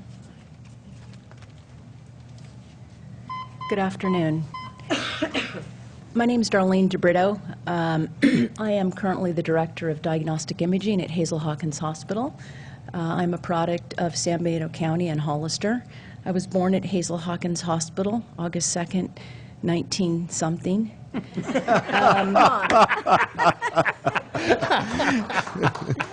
Especially you, I'm not sure I want to tell you, into the hands of Dr. John Hariff and Nurse Harriet Haig, and then handed to my parents, Arnold and Aline DeBrito, whom some of you know as business owners in this community. I had the opportunity in my early 20s to be supported by my parents to go on to be educated in the field of diagnostic imaging. And after I did that, I stayed up in the Bay Area and took employment at Stanford University Hospital for 5 years, which was a fabulous experience. After that, I worked at San Francisco General for 1.5 years, which was also an incredible experience. I had an opportunity to sort of start climbing my ladder, if you will. I moved to Detroit and took a job at Wayne State University and ran many modalities within the Department of Diagnostic Imaging at Children's Hospital of Michigan. Yet another incredible experience. About 2 years ago, 9 years ago, I moved back to California and took on the position of the Diagnostic Imaging Director at Good Samaritan Hospital, of which I still have a very good relationship with. I can tell you, after moving back into the community and taking on the position as Director of Imaging at Hazel Hawkins Hospital, I can tell you there is a huge difference between all the various care systems. I use the term care loosely when I refer to Good Samaritan Hospital and now, unfortunately, St. Louis Hospital as well, because they are both owned by for-profit companies where the bottom line is really what counts for them.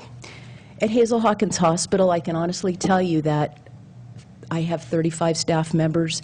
All of them want to be here. They grew up here. They see many of you in the grocery store. They might go to church with you. They have kids that go to functions with you. They have a reputation. We all want to be here. I will tell you, too, the one thing that really struck me when I first came here and I walked through that imaging department was the amazing equipment. I'm sort of a techie. I love the toys. We had 2 CT scanners that were better than what I had at Good Samaritan Hospital. We had diagnostic imaging equipment, just regular x-ray equipment that was on par or better than Good Sam. And many of the services that I have here are better than Good Samaritan's Hospital. That is because of the support of community members like you folks who belong to the auxiliary or the hospital's foundation. This year alone, in the last 1.5 years, both organizations have made financial donations to help upgrade many of the equipment to the tune of almost $1 million. When when patients come to us for exams, or let me give you a better example. This file here, when I started here, we started keeping track of all the poor breast imaging patients that came from the Health Foundation and were told that Hazel Hawkins would not perform their exam, would not take their insurance, or that we would charge them an exorbitant amount of money. I will tell you that these poor people... If you could summarize, please. And, yes. You know, one of the things that we're trying not to be is a battleground between Absolutely. Hazel Hawkins and Sam. What we want to do is bring the two together, Okay. not to kind of Sure. get into all that. But I if would like you to could be able to summarize, educate the please. public as to the fact that we will care for them, all of them, no matter who we are, and we do care. Thank you. Thank you so much. Thank you. Anyone else from the public?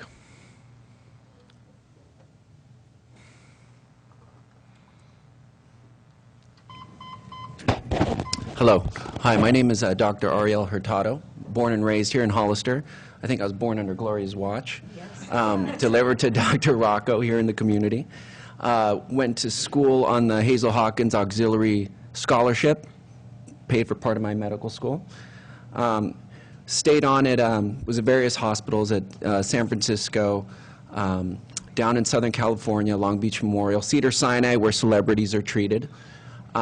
Stayed on staff there for the fellowship training, and then as a professor before I came here.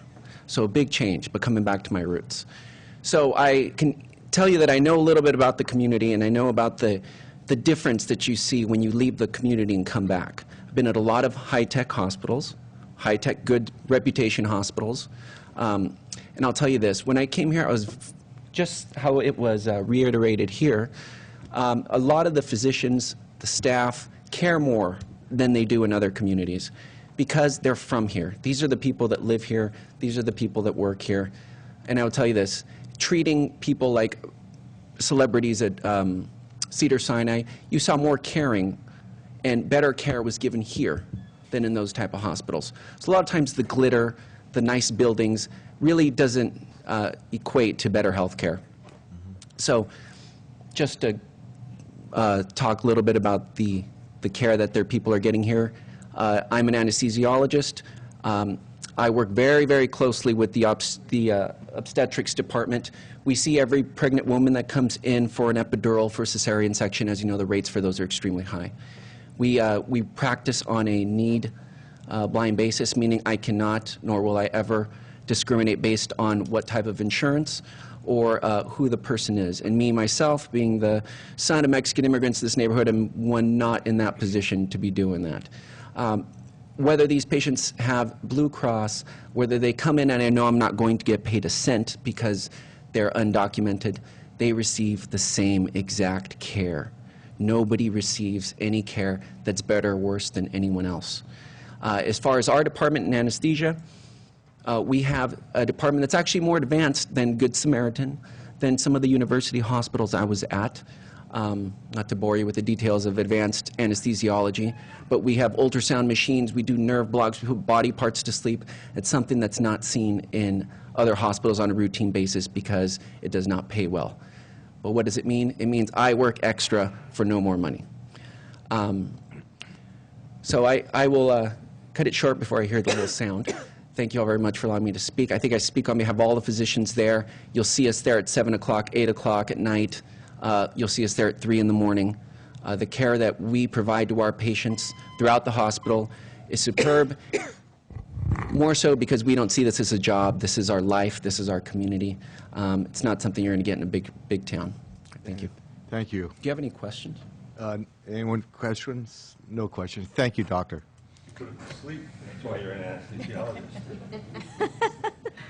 Marty. Only Marty. Hi, Marty Richmond again from Hollister, and I'm come to you as a consumer of health care. I don't give it to anybody. I take it. I'm on the other end of the stick. We haven't had very many of those here. We've had people in the business, and we've had people give it. I take it. And I have a lot of friends over at Hazel Hawkins. I know some people in other hospitals and other places, and but I have friends in Hazel Hawkins. But does anybody think I would risk my own health or the health of my wife over a friendship? Don't you believe it? I would. If I didn't think it was good quality health care, I'd walk out in a minute, and that's what I want to talk about is the quality. Because I am a statistics guy, and I've done my homework. I pulled up the Medicare ratings on the hospitals, and I've looked at other independent raters, and are there differences? Sure, there are differences. But you know, when you look at them, they don't amount to a hill of beans, okay? And when you look at the death rates, it says for Hazel Hawkins or St. Louis, it says exactly the same thing within the national framework. Yeah, you're going to see a percentage here and a percentage there, and maybe some person says, I can't sleep well at night sometimes because there's some noise around my bed. That's all a matter of personal choice. But when my wife fell down and broke her arm, where did I take her? I took her to Hazel Hawkins, the emergency room. Several years ago, I had a terrible infection, and I had to give the same kind of chemotherapy they give to cancer patients, massive chemotherapy, try and save my leg, because I was bitten by a brown recluse spider. I went over to Hazel Hawkins, and you know, at that time, they were kind of reorganizing, and so sometimes the chair was out in the hall, I got to admit it, and sometimes I had to wait a little while to get into it and sit there for a couple hours while they pumped this stuff through me. But you know, never once did I feel that the people who were working on me didn't care about me. It wasn't the best facility at the time, and they've built it up a lot since then.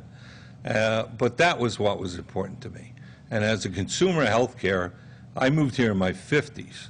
And when we moved here, one of the first things we looked for is where would we get health care, God willing, if we lived to our 70s? And we are in our 70s. And we take our health care at our local physician and at Hazel Hawkins Hospital for the most part. I have a specialist for one of my problems. They happen to be out of town. I go there for the out-of-town specialist. But as far as where do I go for my regular health care, where does my wife go for her breast x-rays, where do we go when she fell down, broke her arm, when she had an abscess, when I had an affected leg, and I had other problems, we go to Hazel Hawkins. And I wouldn't go to Hazel Hawkins just because I happen to know Jim West or I happen to know Ken Underwood. I'd be happy to shake their hands and run somewhere else if I thought I could get better health care. I don't think I can. I think their quality of health care, if I told you how many times their nurses came up and checked my birthday and how many times before they gave me those injections, how many times they checked to make sure I was the right patient, you wouldn't believe it. Sometimes 20 times in 2 hours. Thank you very much. Thank you. Ken?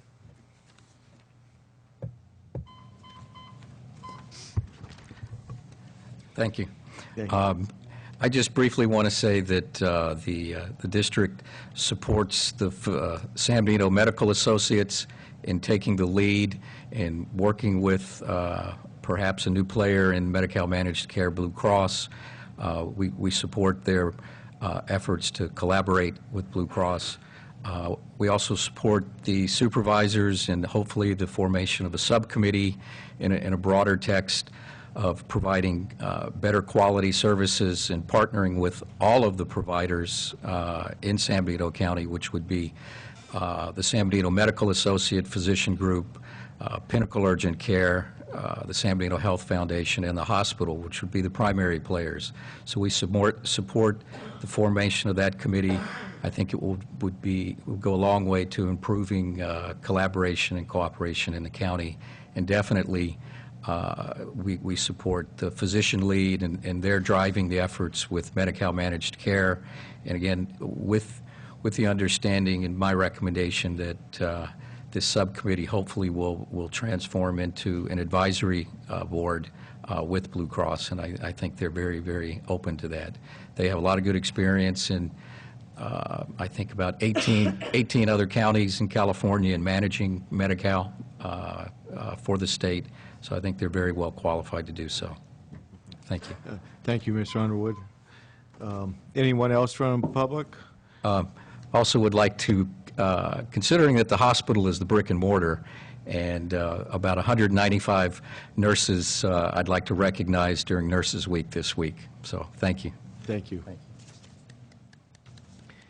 Okay, with that, I'll bring it back to the board, and my thought was to appoint an ad hoc committee that will bring all the stakeholders together and hopefully keep this board up to date as far as the progress of the managed care program as it develops in the next few weeks and months, and perhaps that would evolve into an advisory committee to the districts and to the community. So with that, if there's no objections, I would like to appoint Supervisor Barrios and Supervisor De La Cruz to that committee and task them to that. I will accept that, Mr. Chair. I appreciate that. It'll be an honor, Mr. Chairman. Okay, thank you. And Mr. Chair, before we leave this item, can we direct staff to bring forth a resolution in support of the Physicians Association efforts to bring Blue Cross to the county? Yes, if we could, and work with everybody that's responsible to, with Supervisor Munzer's suggestion for a resolution of support. Yeah, we can do that. Okay, great, thank you. And with that, One more thing, Mr. Chair. We will probably have to use the services of our clerk of the board in order to contact all the stakeholders rather than trying to us individually. If maybe we could generate a letter that could go, would we have the blessing of the board, so to speak, to do that? And council is that appropriate for the ad hoc committee? I think that the ad hoc committee could do that even without the board's direction if you were trying to send out a letter. Okay, because then we can organize a little bit easier by doing that, and Okay. then we can have a central meeting, so to speak. all right, that makes sense. All right, and I want to thank, And the board, of course, knows that they're not part of the committee, but you can invite people to appear before the committee, okay. the ad hoc committee. I want to thank all the speakers that came forward on this item. Very helpful to the Board of Supervisors to hear all the information presented to us, and it's been a long day, and thank you very much for your patience. With that, do we need a motion, or I just could appoint that? All right, we'll move on to item 16. Thank you, Mr. Chair. Yes, this particular item is also from our Health and Human Services Department, CSWD. We have Enrique here to present to your board, requesting approval of the 2012-13 budget augmentation for the community development block grant activities. Enrique? Good afternoon. At the last meeting, I reported that our department had received in 2 different grants close to $900,000 to provide different activities. So it was recommended by your board to continue this item for today, and also to provide clarification on a couple of things. So one of those is the belief that the previous meeting on April the 2nd, this board approved the hiring of staff, which that was not the case, and I think we made clear that last time. Also, Supervisor Botello wanted clarification on the budget and also on the role of staff. So one of, under this report that I submitted, the Employment and Training Services Counselor will perform a variety of employment services, including recruitment, enrollment, determining eligibility, conducting appraisals, assessments, plan developments, and case management duties. In addition, we'll provide employment readiness, training, job development. We'll coordinate the training placement activities, including work experience, on-the-job training, vocational training. So really all the workforce-related activities under the grant, these positions will perform. Now, at the last meeting, we were requesting 2 regular positions. Given that these funds are time-limited, I think it's the best option to, instead of doing that, propose 4 temporary positions. As temporary positions, they are 960 hours, so 2 would almost be equivalent to 1 full-time. So wanted to see if you have any questions based on the information that I provided. Oh, one last thing regarding the budget. I did submit the budget for each of those grants that we received. If you have any questions, do let me know. But as far as what we're asking to augment the CSWD budget, it's $192,000 that did not change, of which only approximately 8,000 is being earmarked for this fiscal year because already this late in the ballgame. And by the time we secure someone, I'm hoping at least $8,000. For training, $17,000. And for subcontract services, that's a majority, $167,000. That's directly through CDBG for our local nonprofits, which they have been performing their roles within this contract. So, do you have any questions? Okay. Any questions from the board? Oh, no questions. Any comments or questions from the public? If not, we'll just bring it back to the board here. And The only comment I would make, Enrique, I know there's been times when we've hired part-time people and then gotten into, I believe it's CalPERS issues. So I guess just want to make sure. Yes. When you hire these people, that if you hire them on a part-time basis, that is all vetted out and we don't go down that road again. Yes, thank you.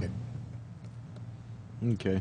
Mr. Chair, I'd like to make a motion that we approve 12-13 budget augmentation amount of $192,000 for the community development block grant activities, and to approve the use of up to 4 part-time temporary positions of employment training service counselor 1-2 for duration of the grant funding.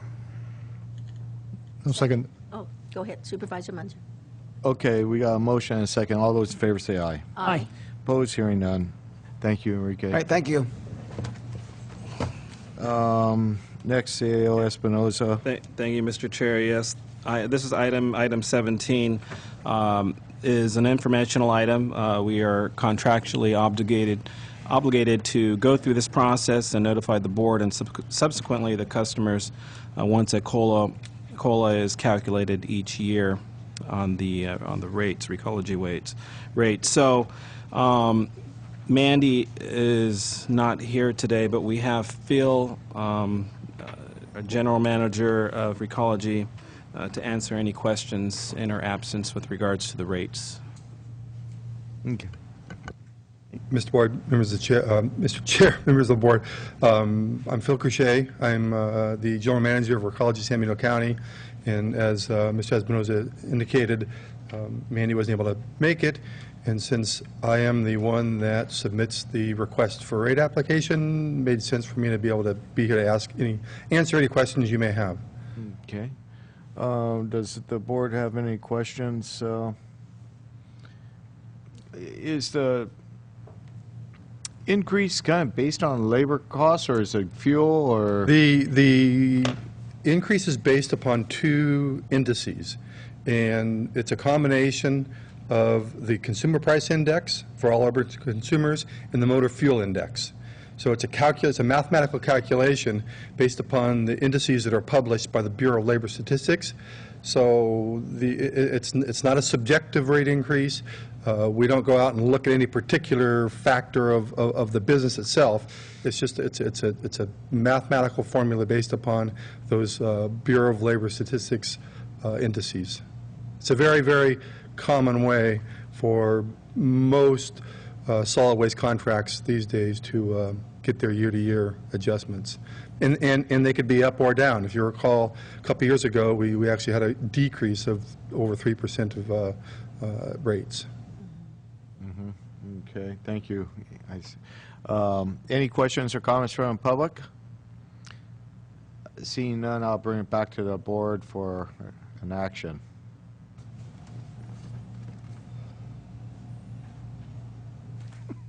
Nobody wants to raise the rates. I understand. I can appreciate that. Mr. Chair, I'll move that we accept the annual rate adjustment notification from Recology, San Benito County, formerly NorCal Waste Systems of San Benito County. I'll second that motion, Mr. Chair. Okay. All those in favor say aye. Aye. Opposed? Hearing none. Thank you, Ed. I guess we got that done. Can we take a quick 5-minute break, Mr. Chairman? We'll take a a 5-minute break. Thank you. 5 minutes.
No, he was just asking John.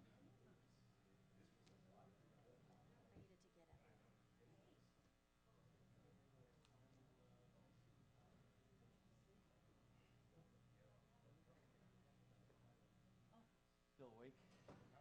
Just barely. I saw Gordon Machado falling asleep. I think he was this morning.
Thursday, yeah, you have it on your. Yes. Yeah, okay.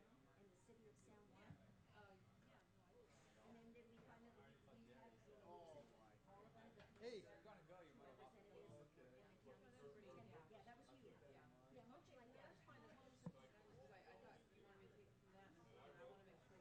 No, we'll give you direction, but it'd be nice to have it come from the county. We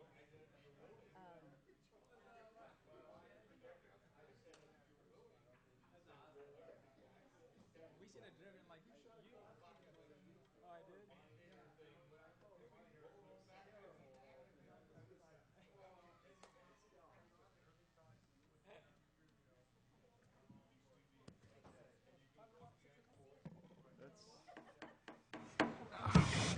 All right, call meeting back to order. We'll move on to item 18. Thank you, And- Mr. Chair. This is the Brigantino property request for the board to review reduction or waiver of annexation fees. And bringing this back to you, we've done a little more research and have a short presentation for you. What we did is put together a timeline for you to kind of show the various activities that relate to this potential project and the pre-annexation agreement. Going from left to right here, 1996, the years are on the bottom here. 1996 was a pre-annexation agreement, and again, this was strictly between the property owner and the city, primarily about zoning, and did not really deal with the fees. There was a very large study done in 1997-98, EPS fiscal impact study, and it's important, we'll get back to that, and I think that's one of the major reasons why the tax sharing agreement did not get resolved until late 99, early 2000. So the most relevant tax sharing agreement, or nearest to this date, started with a fee of $7,000 per unit. Next came, just for put this in the right time frame, the sewer moratorium was roughly 2003 to 2008. And that tax sharing agreement that started in 2000 roughly went to the new one in 2011. Now, the actual annexation of the property occurred in 2006, about in the middle of the sewer moratorium, and at that time, the fee had gone up to approximately $8,700 per unit. Our most recent annexation agreement in 2011, it started at $9,500, and again, there's an escalation clause there.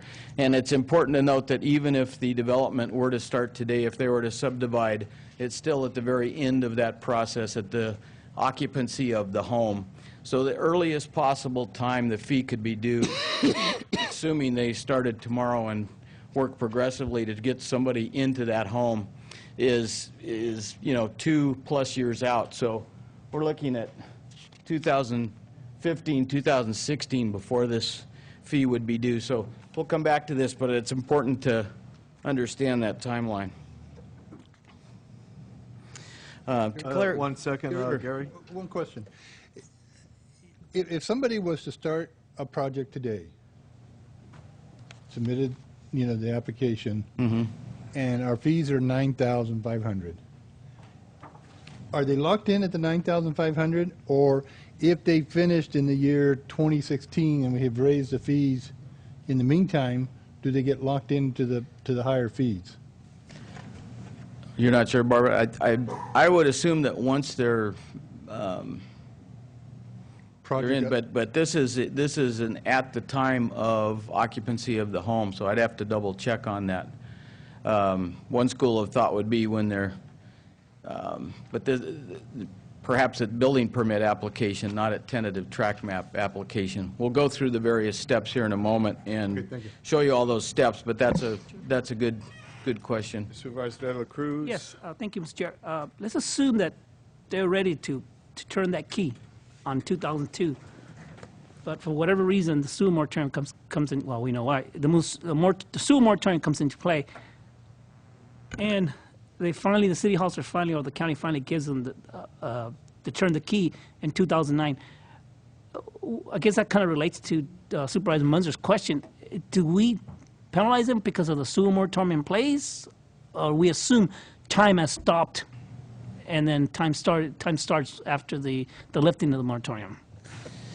At least in subdivision law, there is a halt or a time period where the fees would not change as a result. I'm not sure if this would apply on a LAFCO tax annexation agreement. The purpose of the annexation fees is to cover lost revenue from property taxes. That's the primary reason, and I think we had some confusion at the last meeting over that.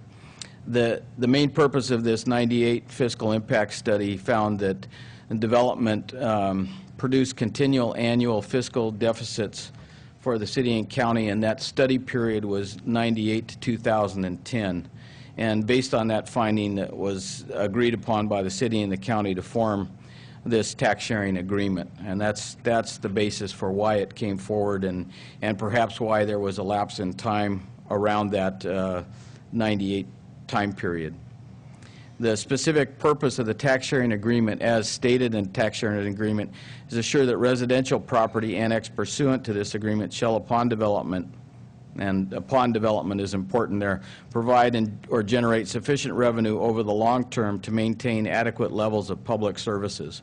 And that's not just sewer, water, storm drain, that's all public services, including sheriff, fire, planning, public works, etc. In the past, urban density projects were encouraged to annex to the city, and there was not an outlet. The recent expansion of the urban area water and wastewater service area does provide for some properties, and it's important that some in the county to receive these services. There's still many areas in the county that could not receive sewer and water services in the county. There's just certain properties. And I will note that we have received a second letter from a second family claiming annexation problems in the late 80s, early 90s. And so this isn't the only case I think you'll see. And I think if this property owner is successful, I think we'll have others trying to jump on the bandwagon. So I think we should consider the precedent setting of this. As I stated, the annexation fees are due prior to occupancy at the end of the building permit stage. The entitlement and subdivision process would take at least 2 years. No subdivision has transpired so far on this property, and today we don't know if, when, or by whom that property may be subdivided. This is just a little quick look at all the steps that would be required to go through this process before the actual fee is due. The fee is due way down here. They have to go through environmental review, tentative track map review. I think, in this case, I think the Brigantinos have acquired their allocations through the city. That's one step, not have to go through.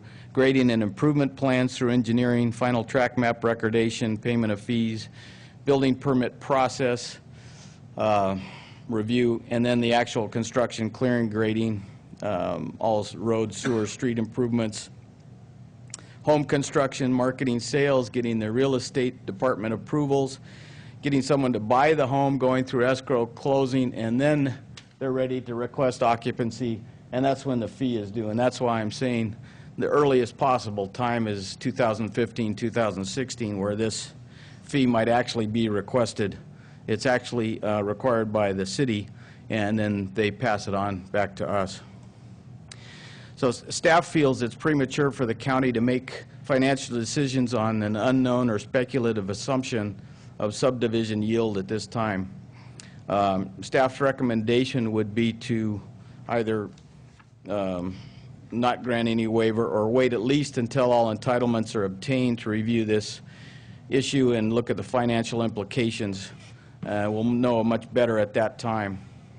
And the county may consider a reduction of the fee once the property has in fact been subdivided. So the board has at least 3 options or more.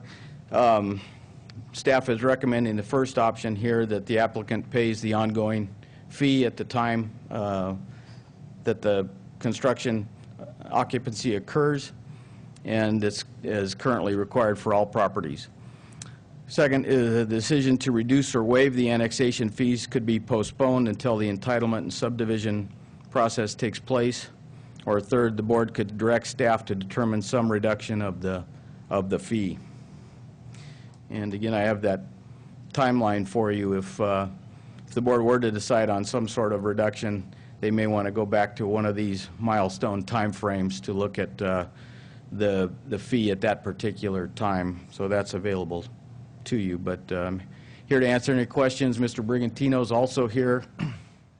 Yeah, I have a number of questions, and just to clarify this in my mind. All right, we have an annexation fee to make up for the lost county taxes. We know that a property tax dollar, we get 11 cents back to the county. When the property is annexed in to the city, of that 11 cents, what you're saying is we're losing a portion of that 11 cents. How much are we losing? That's a Joe Paul question, I think. I'm holding my hands in a circle just so I keep my train of thought on this. Well, the master tax agreement gives the city 25% of property tax growth. So we give them 2.5 cents if they annex in this property. If the property is annexed in from the county to the city, the property tax revenue will be shared 75% county, 25% city. So we get 9.5 cents. So how similar up on Santana Ranch development, we get the whole 11 cents. We would get yes. It would not be shared with the city. You get 11 cents. But keep in mind that the EPS report was really about dealing with the impacts of development. That report talked about, hey, what happens when 2.3 people come into each household? What is the impact on government? And that's what really came out of that report, is that this annexation fee somewhat reduces the impact to the county by bringing in additional revenue to be able to do all the services that the county is mandated to give each resident of the county. And that's, if I was Mr. Brigantino, I would be asking what's the procedure to get me back out into the county and not do the annexation, because that developments would be competing against other developments that don't have that $10,000, $12,000 annexation fee. You're aware that the county development zoning standards are much different, so I think the area that he's in is it may be a 1 acre per one household per acre standard. So the county standards zoning is not the density is not as high as in the city. Well, but we're putting in a number of developments that have city density, Santana Ranch, Fairview Corners, and it. Well, it depends on where the development occurs. Right. And because the property owner, see, I'm just trying to get, what's not fair to me is that, look at these timelines and the runaround, and being familiar with the runaround that the county was very famous for long before our current staff was here or any of us was here, those things happened. And I could see that happening, trying to get through LAFCO, and if it's the government and our end of the desk holding up, somebody that wanted to move something, it's cost, if it costs them more money at the end, this should have been built 20 years ago, if everything was, up to snuff.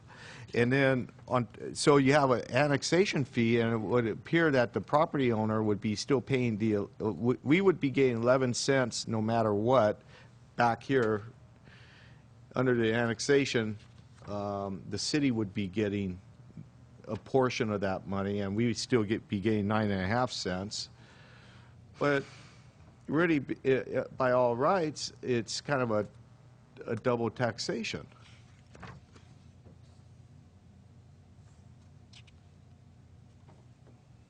Well, I can't really speak to that.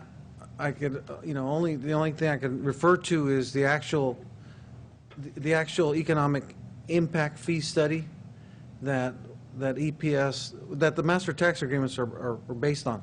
There was the original EPS one, and there was a subsequent one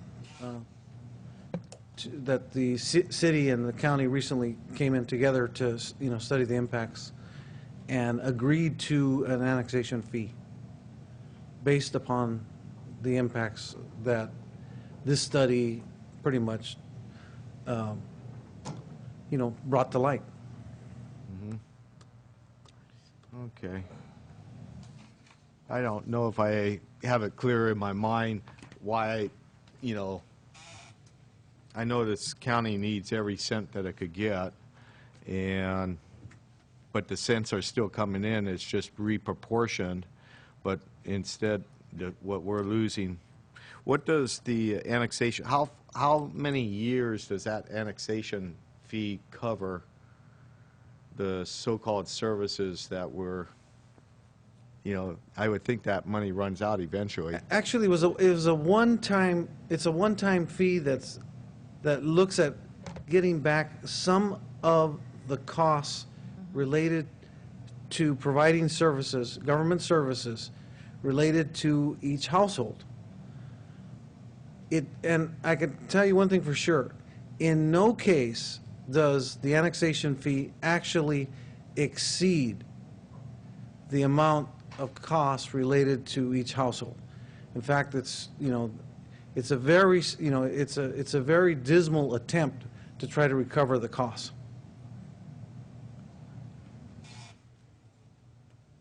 Okay. Any other questions from board members? Any questions? Just some comments. You mentioned another family, Gary, that is looking into requesting from the county. I'd like to believe that we as supervisors are going to take cases on an individual basis. When somebody comes to us as the last group to go to for any kind of consideration, that we would look at them individually, not set any precedents, but look at them based on the findings. Not knowing the case on this other family, are there the same findings that we have? Are they similar? This particular other family has not made a specific request to the county as yet. They said they tried to annex several times throughout the years and have still not annexed to date, whereas the Brigantino property has been annexed. Okay. And I don't know if this other property owner has looked into getting city and county or city level services as yet. We just received this, and it actually went to a LAFCO commissioner and not to us directly. Okay. And when I say, and my point would be that findings are important. And when I look at the whole chronological order of when things occurred, and I see that application was made to LAFCO back in 1990, money was paid, a fee was paid, and you don't take a fee unless you're going to start acting or have it go through committee, the LAFCO Commission. That did not occur until 6 years later. That's kind of, for me, that's a red flag. Why would not it occur earlier if there was really nothing there to keep it from happening other than things happening in the county level that were not, how would I say, complete, such as that survey, that study that was done. But other than that, I just don't understand why an applicant would pay $500 and nothing happens for 6 years. So, and when the application was made back in 1990, it did not include a tax sharing fee. So for me, it's all about the findings. So I would want to today be able to recommend a specific amount, because this application, even though the person that owns it right now may not be the developer, they may sell it, they need to be able to know what they need to sell it for in order for them to move forward. So I really would like to, whatever it is, that we make a decision today rather than waiting until later. Yeah. Okay, Supervisor Rivas? Right. Yeah, I'm not sure if I agree with the red flags. I mean, it all pretty much makes sense to me. It's an unfortunate situation. And I'm not in the business in any kind of deals, especially when it involves an impact on our ability to get some revenue. I'm sorry. I think the only thing that we can do is the first option, or we go with a number two. I honestly believe that's the only way we do it. And the last thing I want is to set a precedent, and we're going to have this room filled up with people that want a reduction or a negotiation of their fees. And I just think that's ridiculous. I mean, we went through this once before with Wendell Chambers. He built that illegal structure, and then we cut him a huge deal. I do not want that to happen again. Thanks, Mr. Chair. Thank you. If maybe Mr. Brigantino, if you want to step forward and make a few comments on.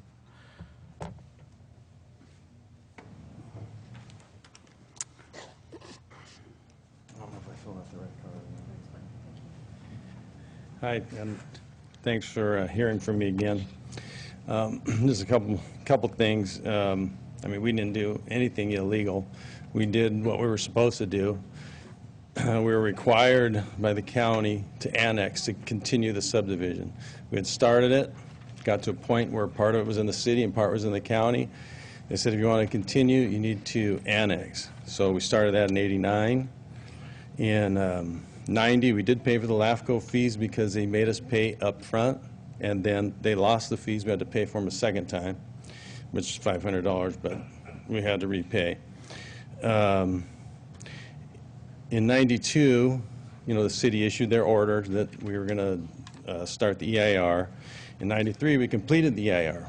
So we'd already spent a lot of money to get to this point right here, acting in good faith that the city was going to continue on with this annexation.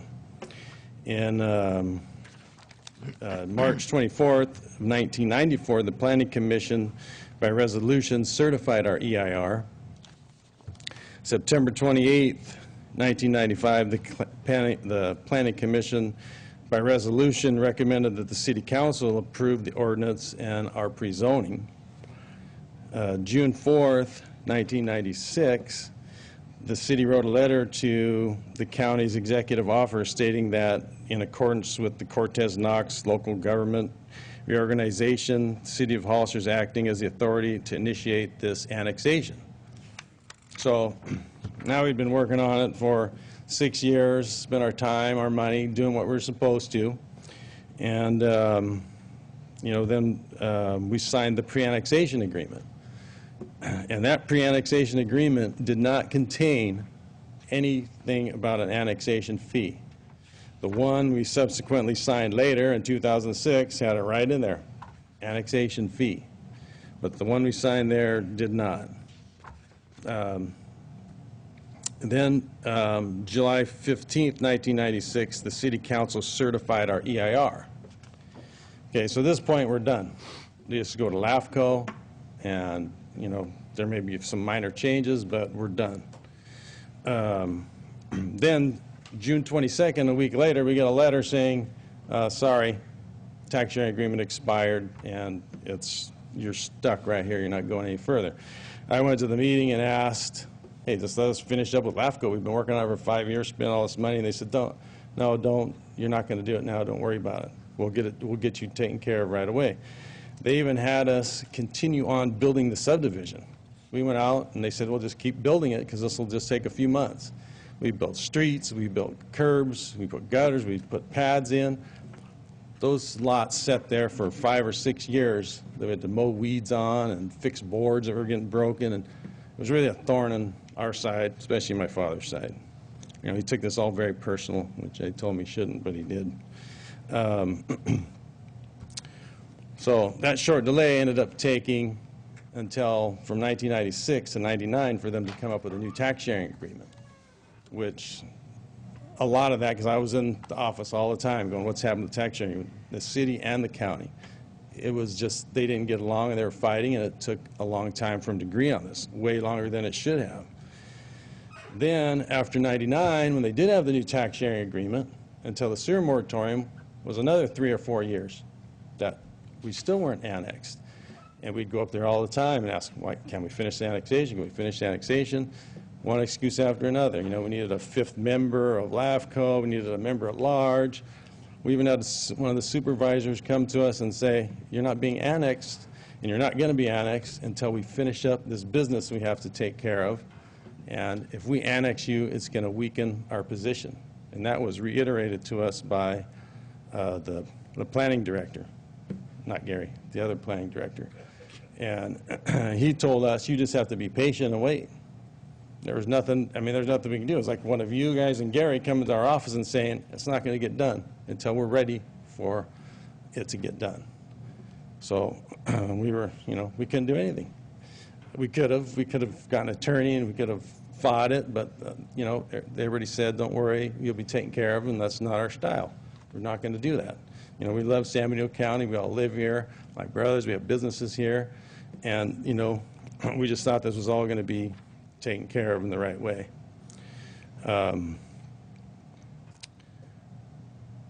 But, you know, that time from the time that it expired in 96 until the sewer moratorium hit in 2003, if they would have got their job done and finished this up, we could have sold these lots and been done in 2000, 2001, 2002, hit a good market and be done. I wouldn't be here.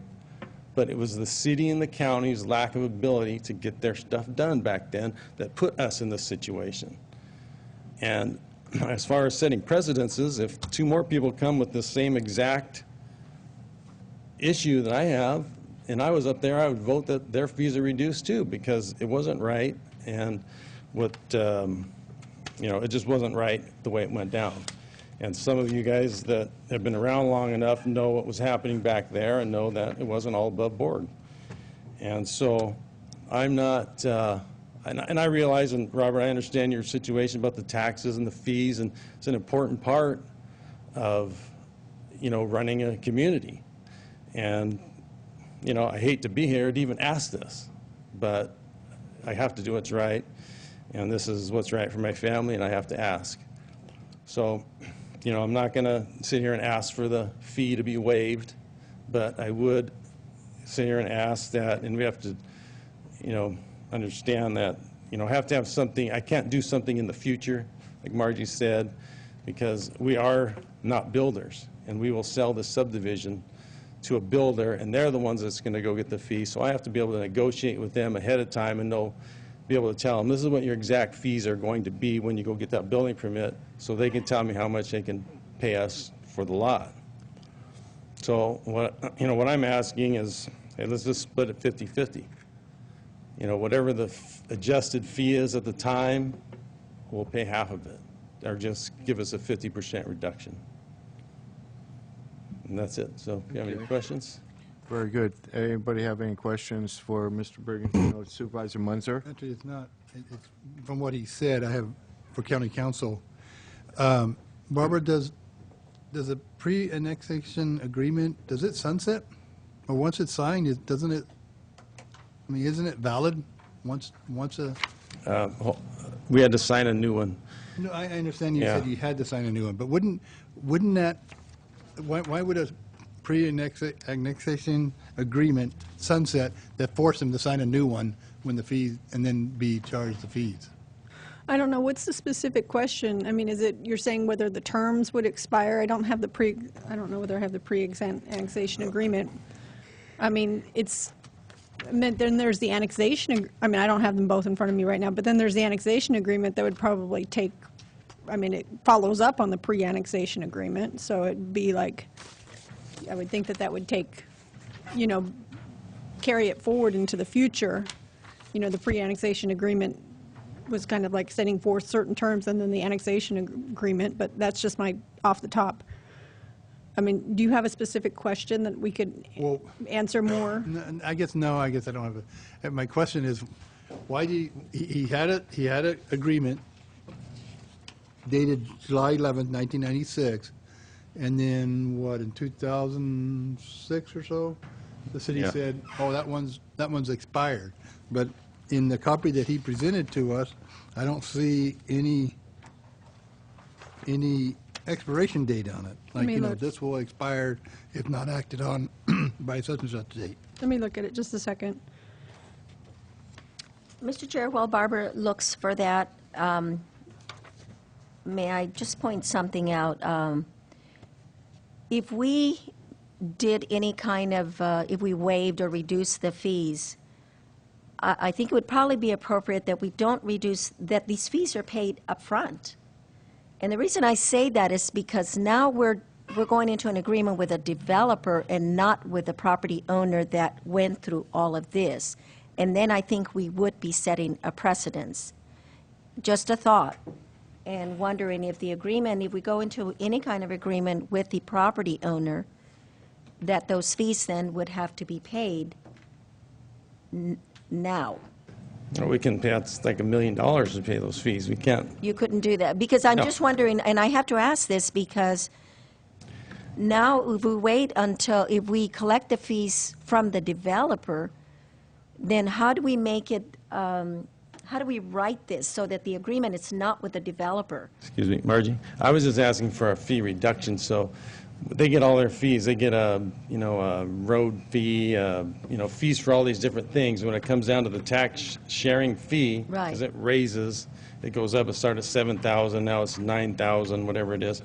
That at that time they just have something that says we're going to pay 50% of the actual fee that's due at that time, just for that tax sharing portion of it. So when they get their bill, they just get a, if it's $9,500, they pay $4,750 instead of. And I guess my point is that I don't want it to be an agreement that we would have with the developer in any way, because then that would set a precedence that other developers would come in and say, well, you gave that developer a reduced rate, why can't you give us? So it has to be written in a way to protect the county. And this is just off the top of my head, but I mean, is there any worth in exploring about whether or not, I mean, is it worth exploring an agreement with the city itself, saying if you alter the percentage of property tax base that you expect in exchange for the annexation, that the fee would be adjusted accordingly, either retroactively to an annexation that already occurred that has not been paid the fee, or prospectively for future annexations as a credit for any fees in which, for any developments in which the fee is decreased. So, because, I mean, basically it's to compensate the county for the decreased base that we have, the decreased property base. So, I mean, if the city did not expect the transfer of all of that percentage that was specified in the property tax agreement, then the fee could be adjusted accordingly. And then this agreement would be between the city and the county rather than with a specific developer. Oh, okay. So that would be. Now we have to look at Revenue and Taxation Code like 99, because usually those agreements are done in connotation with an annexation, but I don't know whether it's possible to alter the master tax agreement that we have with the city to have like some sort of exclusion or exception, so that in certain circumstances where the city and the county agree that the property tax, in fact, I think there is exceptions already for low-income housing, et cetera, where I'd have to look at it, but I believe you can adjust it. So there may be, kind of a precedence for reducing the fee in certain circumstances. Okay, so then the agreement would be not with the property owner and the county, but with the city and the county. Okay, well, that would protect us to an extent. Okay, and then the other thing I want to say is I know Supervisor Rivas makes a good point. I mean, we don't want to be cutting deals, but when I think of cutting a deal, I think of doing it outside of the boardroom. When you're in the boardroom, it's open, it's public, it's transparent. You're not cutting deals behind closed doors. And if the county has made a mistake, it isn't fair to just for the sake of not discussing it, not acting on it. And we have to consider the community, not the developer, but the property owner. So I think we need to fess up. If we made a mistake, we made a mistake, and we need to move forward with making some sort of agreement. Supervisor Rivas? All right, well, mistake or not, I mean, I was 16 years old when this mistake happened.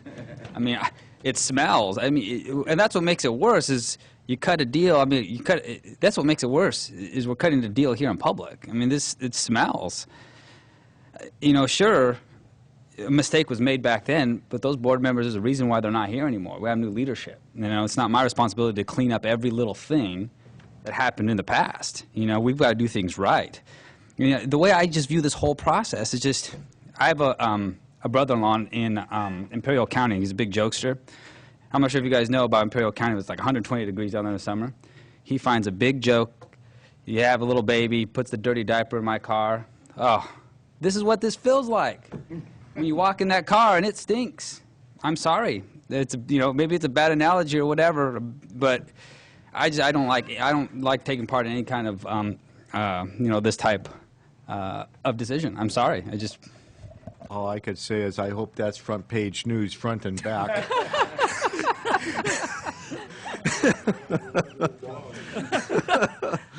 Mr. Chair? Supervisor De La Cruz? Thank you. I don't know who can answer this question, maybe our county council.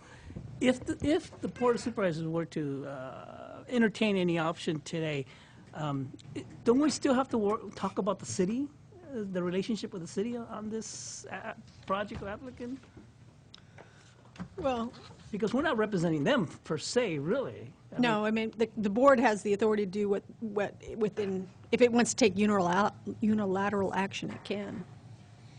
So it would be reduced, I think, doesn't the fee have to be, I think that the fee is actually paid to the city, but they're collecting it, I think, to pay to us. For us. So the city doesn't get any portion of that? No, they're just passing it on to us, I believe. So I'm confused what you said, Mr. Chairman, earlier discussion that the city does get something and... Well, that's just the point, is that if it's annexed into the city, we don't get the full 11 cents anymore. We get only 9.5 cents, and we're trying to make up the 11 cents with this annexation fee, which that's what it comes down to. And I respect what you were saying, Supervisor Rivas, about being 6 years old, you were saying?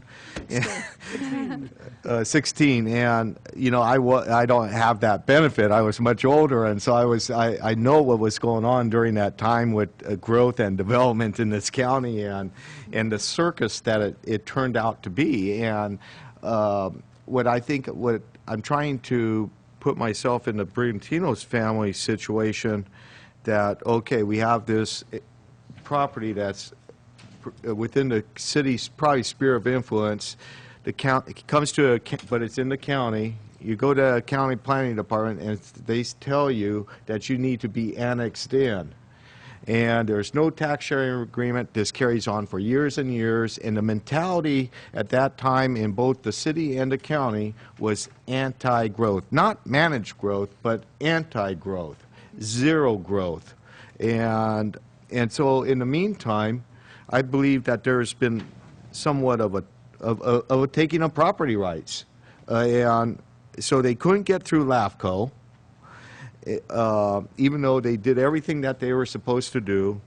Then when they finally were able to, you had the sewer moratorium, so you annex into a situation of a sewer moratorium. And then after the sewer moratorium, you have what I kind of would like you to explain in my own mind, a clarification. Would you have built in I guess you approached the county planning in 1989. Would you have built in the 90s if you got through the process and paid? Yeah, because we sold off, like I said, we don't build houses, but back then we did do the improvements. And we did sell off in 99. We sold, the last 24, and then we built this next phase of 15 or 16 lots. I can't remember how many they were. So, yeah, we did sell them off at that time. And as the market was going up, if this next phase would have been done, it would have been ready in 2000, 2001. We would have been perfect time for us to sell them. But we couldn't get the front parts of the lots were annexed, and the last few feet were in the county, and they would not annex. They would not finish our annexation. So, yeah, we definitely would have sold them, and they would be probably 10 years old right now, the houses. Did you ever think that, okay, so in June 22nd, 1996, we were informed that without a city-county tax sharing agreement, the process would stop here, and our request to go to LAFCO was denied. Did you try to go back and say, well, we want to go back into the county and redesign the development? Well, at that time, there was no sewer services available in the county. So, yeah, we thought about going back and doing 1 acre lots. Today, we have sewer and sunny slope water, so it would be a rezone from 1 acre to rural urban. But yeah, if we were in the county, we would just stay there and do it. We have another property that's borders the city. It's almost the same situation, and they're trying to force us to, they've been trying to get us to annex that one. But I'll be right back here saying, yeah, well, if they want it to be annexed, we'll annex it, but we're not going to pay that fee, or else leave us in the county. You can't force us to do something and then charge us an exorbitant fee to do it.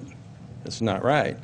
And if you look at Sunny Slope County Water District from like Hospital Road, it goes right down through the middle of town, and everything on the east has Sunny Slope water and everything on the west doesn't. Well, who on the east is going to ever want to annex into the city for the pleasure of paying $9,000, $10,000 a lot fee? When you're on the other side, you'd have to because you don't have water. But we're surrounded on 3 sides by the county, not the city. Mm-hmm. Okay. Why don't I open it up to the public, and Marty, can you come up and share your wisdom? Yeah, it's getting late, so I'll try to just give you my view as a member of the public. Marty Richmond from Hollister. Now you guys have got me confused. I thought I understood this, but after today's discussion, I have no idea what's going on. So I'll give you just my regular read. I don't think, with respect, I don't think the members of this board understand what the money is being pulled in for and how much is being pulled in. We should make sure that there's no double payments here, that the county's not getting paid when people leave the county and the city's not getting paid when people go into the city, because that doesn't work. So something's wrong here, because I don't quite understand how it works. The other thing I don't understand is if somebody signs a tax sharing agreement, and you said you signed a tax sharing agreement through the chair, no matter what else happened, let's put that aside for a minute. It is important, but let's put it aside for a minute. And that tax sharing agreement at the time said $7,000. How can the county come in or the city come in and say, well, I'm sorry, that expired. You signed up for it, that expired, we'll give you the new number sometime. And then come back 2 years later and go, well, it's $9,500. Okay, so why couldn't they come back and say, well, it's $100,000 or $200,000? I don't get it. I would assume if so it's very easy for me to get it from 95 to 7,000 in my head, because I assume if the tax sharing agreement was signed, and at that time the closest tax sharing agreement was $7,000, and they took the signature on the paper, then they meant to implement that tax sharing agreement. I assure you that piece of paper did not say the tax sharing agreement that we'll come up with some other time. Okay. Well, yeah, you sign this blank piece of paper and we'll charge you $100 million for that tax sharing agreement. You can't do that to anybody. So at worst, I think, Mr. Brigantino's folks, at worst, If it's 7,000, then it's 7,000, not 9,500. Then there is the business about did the county or city say, stop? You can't do anything, and it's not your fault. We're just putting a moratorium on you. And I do think, I got to say in all honesty, if that happened to me, I'd say, hey, wait a minute, that's, you know, if I was not such a nice guy, I would sue you guys, and you would have to either let me go or pay me a fine. So basically, I don't see penalizing him for that. Going to zero, I think, doesn't make sense because there are costs. I think his offer of 50% is fair, just off the top of my head, okay, for no particular reason, because I can't figure out why we're charging the money in the first place, okay? So I think that's perfectly fair in this case, because I don't think you can justify $9,500 in any case. When he signed the agreement, it was only $7,000. Thank you. Okay, thank you. Anyone else from public would like to comment? If not, why don't we bring it back to the board and, you know, see if we could resolve this today so everybody could move on. My feeling is that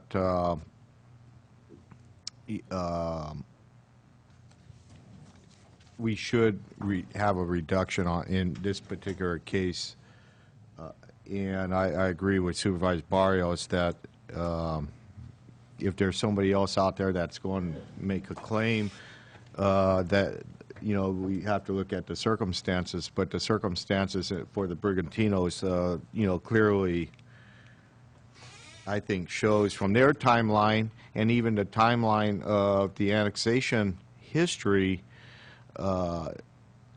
doesn't make a whole lot of sense. You could probably make a case that they shouldn't pay any annexation fee. But I kind of feel that a good compromise would be, you know, a 50% reduction, and I think that's a good compromise and good faith by Brigantinos, and hopefully it would be a good faith offer by the county, but I'm just one supervisor. Supervisor Barrios? Mr. Chair, I totally agree with you, because I too feel like you that if there was not a tax sharing fee then, they were ready to move forward, and now to be paying $9,500 is really unfair. So I think it would be fair to say that splitting 50% of what the cost would be right now would be unfair, actually, I believe, to the Brigantinos, but we have to make sure that the county recoups, even though the mistakes were made back then, that the county recoups some of the cost. And when Supervisor Rivas talks about not paying for mistakes that board members made before, we do it every day, OPEB being the best example. So we're paying, and we're going to continue to pay, and it's unfortunate, but I think that would be a good settlement or compromise. Thank you. Any other comments from any other supervisors? Mr. Chair, maybe Dave or maybe Gary, can you answer this question? When you pay your $500 LAFCO application fee, how many years forward does it take to you actually turn a key, a door key?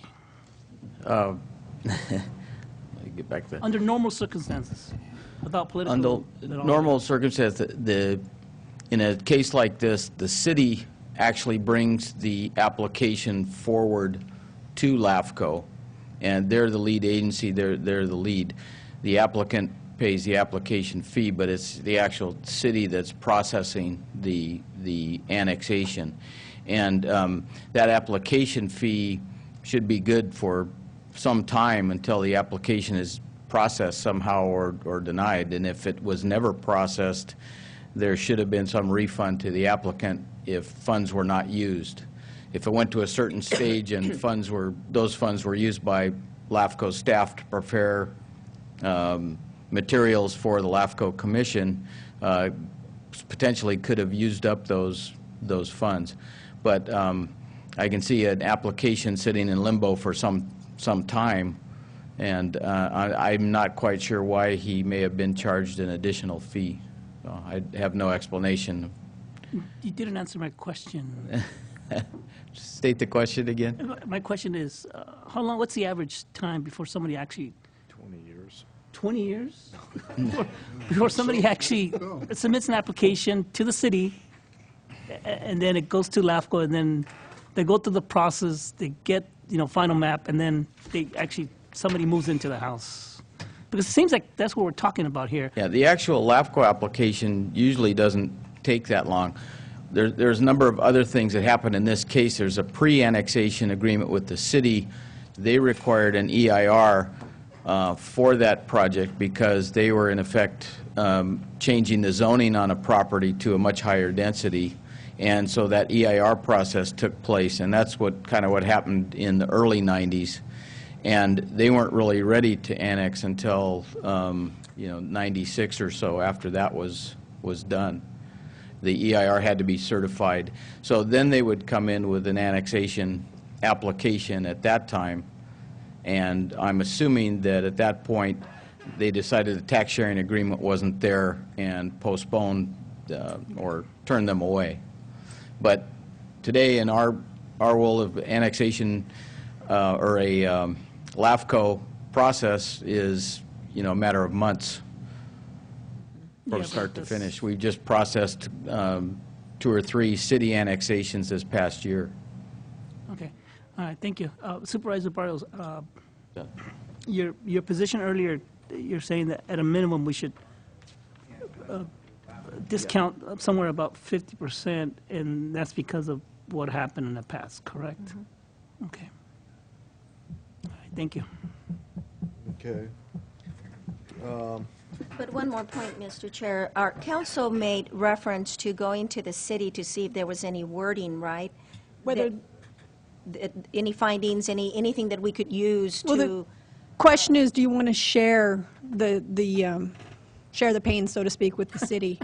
I mean, do you want them to actually not take as much tax base for this annexation or for a similar annexation of the same value? Do you want to split the difference with the city so that we're not giving up? Yeah. I don't know that we can do that because this is something separate from that. Yeah, the annexation fee goes 100% to the county. The county. From the city. But it's compensating the county because we're losing 25%, basically, of the property tax. Mm-hmm. So we're going to be losing the property tax base and increment. In exchange, there's going to be no compensation to the county. Well, there would be. If we go 50%, there will be some compensation to the county, so we wouldn't lose it all. But I think that would probably be the most fair thing to do, where we don't lose 100% and they have to pay some. And it's unfortunate because really, I agree with Supervisor Botello, they should not be paying anything.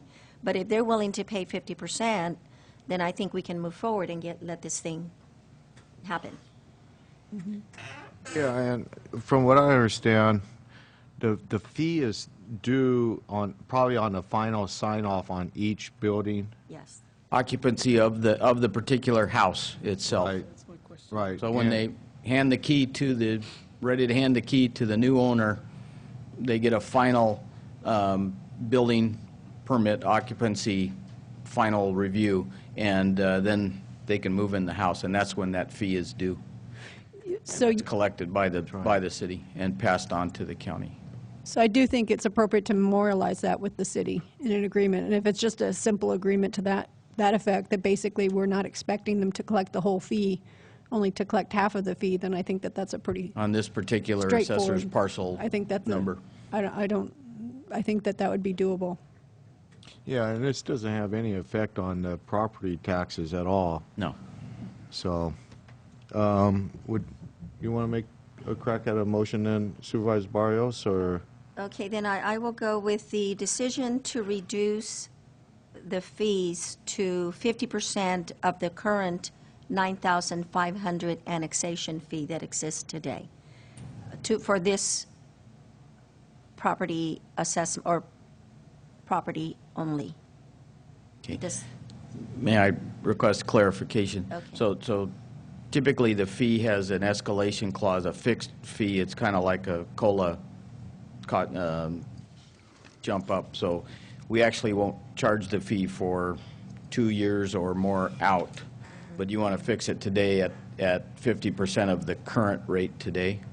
Well, I'm not sure that I want to do that, and the reason I say that is because if it changes, we are really not being true to our own system of adding the. Do we do a CPI? Yeah, it's a very fixed progressional that I don't know if Joe Paul you want to try and explain that, but so if they don't develop for 10 or 20 years, they could really have a huge discount if they're only paying $5,000 roughly. No, I think then I would have to say that whatever the current annexation fee is at the time of their occupancy, then it would be 50% of that. I think that would be the most appropriate thing to do. Yes, the agreement is based, or at least escalation in the agreement is based on the San Francisco CPI. So that index is how each year the fee is increased. Okay, so I understand the motion to be 50% of the fee at the time of the occupancy. At the time of occupancy. Okay. Do I have a second? Do you want to direct staff to work with the city to bring back an agreement? I will add that to my motion to direct council to bring back the agreement for final agreement with approval. the city of Hollister, so they understand our position and what they need to collect for us. Okay. I'll second that. Okay, I got a motion and a second. All those in favor say aye. Aye. Aye. Opposed? No. 4-1. And thank you.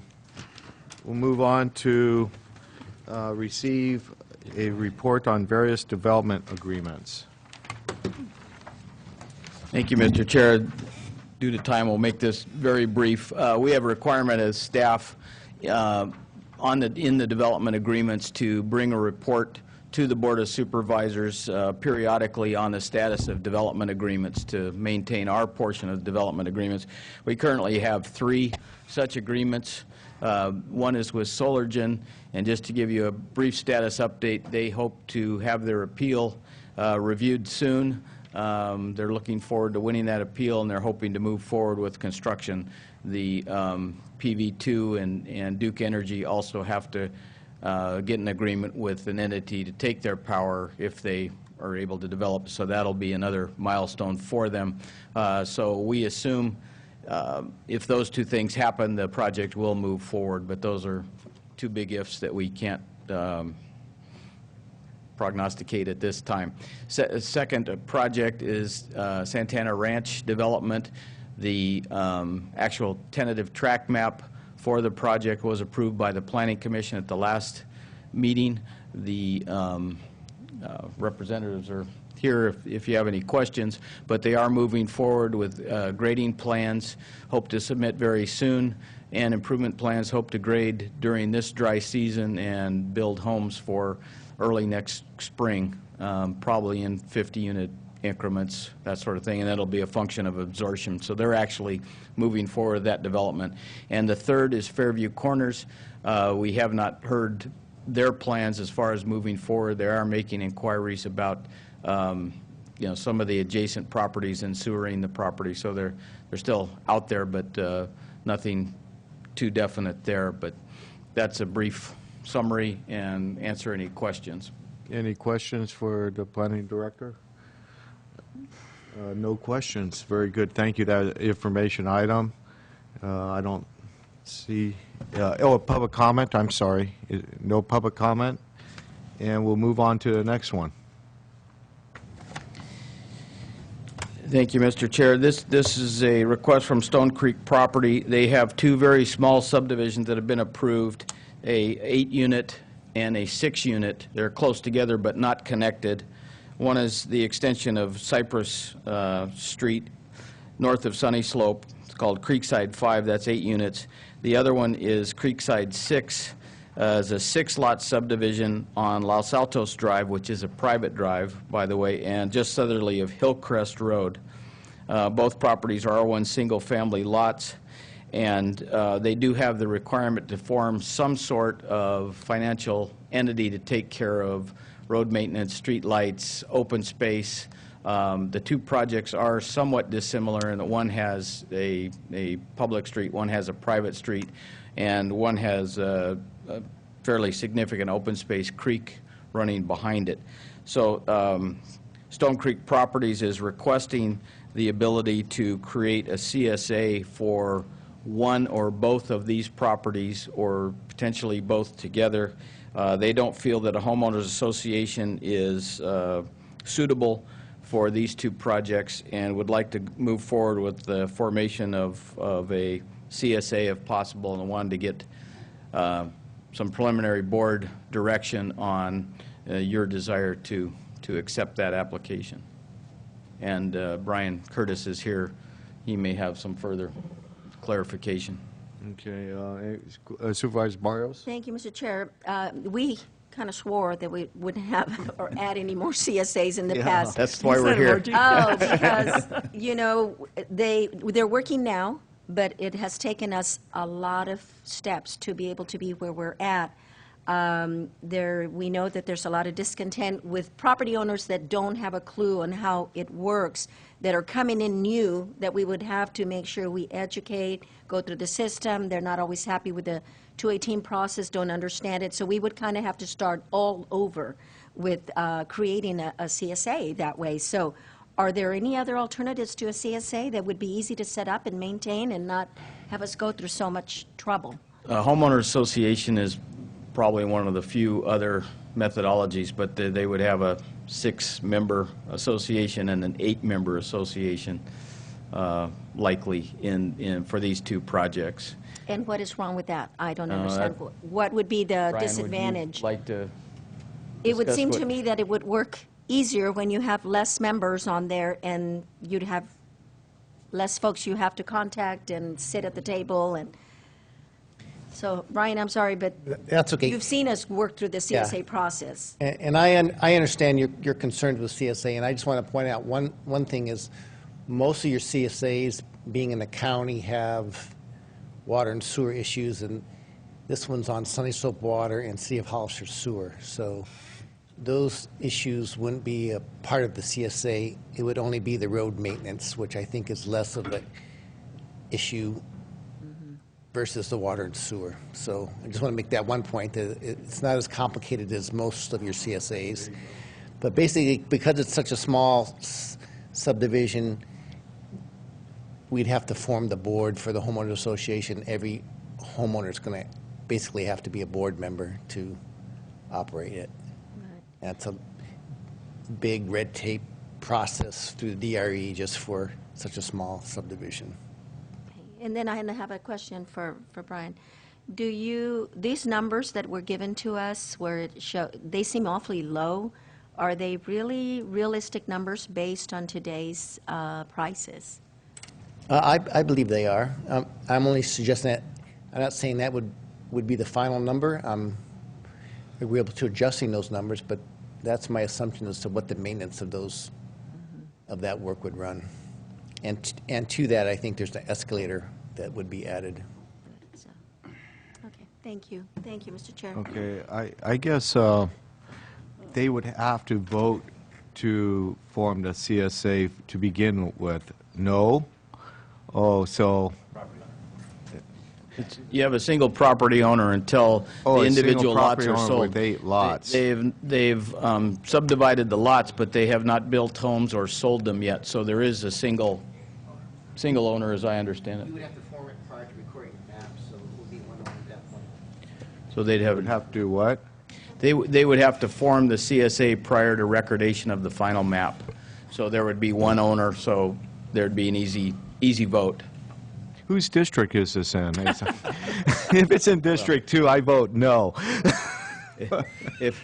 Now, the other option is you could, talk about annexation here, and then we get into the same discussion we just had with Mr. Brigantino, and it's their desire not to annex because of that fee. So you could have a CSA for a short time, get the homeowners in, then they could annex, and it wouldn't have to pay the fee because Yeah, that's true. Mr. Chair? Supervisor One of the Hill, advantages of annexation is that the county wouldn't be providing municipal level services, through these tiny CSAs. And so Matt wanted to bring that to the board's attention, that, the county could have a policy that when there's city ability to annex into the city and that there's city services available, that it may not be the county's goal or intention to provide these type of services in little tiny developments throughout the county, and that may be a policy decision that the board may want to make. Well, I could see, I still have a allergic feeling of it with CSAs. We went through such a ordeal with them, and if they don't pass it or pass the increase, there's 3 people that want to pay, and then they'll be calling down there to the county office, and why is my road fixed? And then, well, sorry, you didn't approve your increase. And Steve? Yeah, just wanted to add to what Brian said is pretty correct in terms of the problematic CSAs that we've had in the past, typically around water and sewer or the misunderstanding about what's going on. So that is very true what he was saying. Another important aspect for why a CSA is more favorable to an HOA is because then the county is responsible for collecting the dollars, and if someone doesn't pay, the county would go after them as opposed to homeowners going after them in an HOA situation. That's another reason why it's advantageous for the small ones. But just to address this very quickly, and it sounds facetious to the annexation process, and I probably should have got up when Mr. Rigatino was here as well, but one of the things that is portrayed is that there's this $9,000 fee, whatever the fee is for annexation, at the time to get them into the city when they develop. But they do not have a CFD or a CSA fee that they continue on for the life of the property as Santana Ranch does, as the other county developments. They have a lifetime payment that comes in.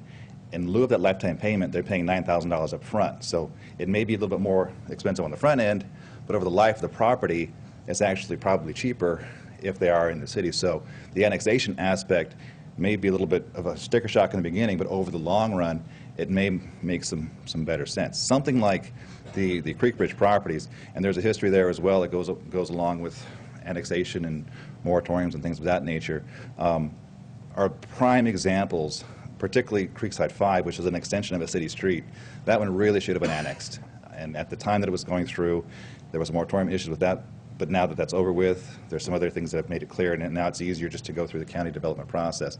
And that decision was made several years ago. But when you have a situation where we're extending a city street, really that's as close to textbook as a requirement for an annexation as you can get for that process. The other one is a little bit different because it comes off of a private street. It's maintained by a group of homeowners out there. That's a little bit trickier, although it could access the city from the backside. So what I wanted just to point out to the board is that there are different options. The HOA I can see problematic from a developer standpoint, and I just want to echo that reality is the CSAs we're having problems with are the ones that deal with water and sewer for the most extent. But there is that truth that if 50% plus one don't like the fee, they can vote the fee out at any time. So if we have a CSA of 8 homes and 5 people don't like it, they don't have to wait for a 218 process. They can start one and have that fee removed, and then we're sitting with a group of homeowners that has no maintenance being collected on behalf of it. So it is a very there are difficult different question. options that we could look at. Annexation is one that may be out there, maybe not as they want to sell the homes, but maybe put it as a timeline, that this will be a function of something that's here. And we talked about this with Matt's office, basically, that there's agreements that are in place, that they will be in place for an interim period, be it 5 years, be it 10 years, whatever that period of time is, that this will be a moving process to go forward towards annexation. But that's something that could be worked out. Yeah, any other questions from the board? So whose district is this? Is Supervisor Barrios? I don't even know, honestly. Creekside, Where is this? Brian? Sunny Slope Villages, basically. It's mine. It's mine. It is yours, okay. But I didn't know that prior to this. So. Not that it would have changed anything. I don't know. Supervisor Barrios, you want to study it, or do you want to go with the CSA option? Well, the thing that was brought to our attention, that you said storm and water and storm drainage are the 2 major issues. Water and sanitary sewer. Sanitary and... Sanitary sewer and water are are, the two. because the other issues are under the county's control. Those other items, the water, they're also under the state's control, as is sewer. So they have other regulations that require upgrading at the state's whim. Okay, so this would only leave the road, And the storm drain. lights, and there was one other... Storm drain maintenance. And storm drain, so that isn't... And keep in mind, from our, previous problems, is that we get stuck with the storm drains even when they say that they don't want to approve the increase in fees. And we're still stuck with it. They disbanded the CSA.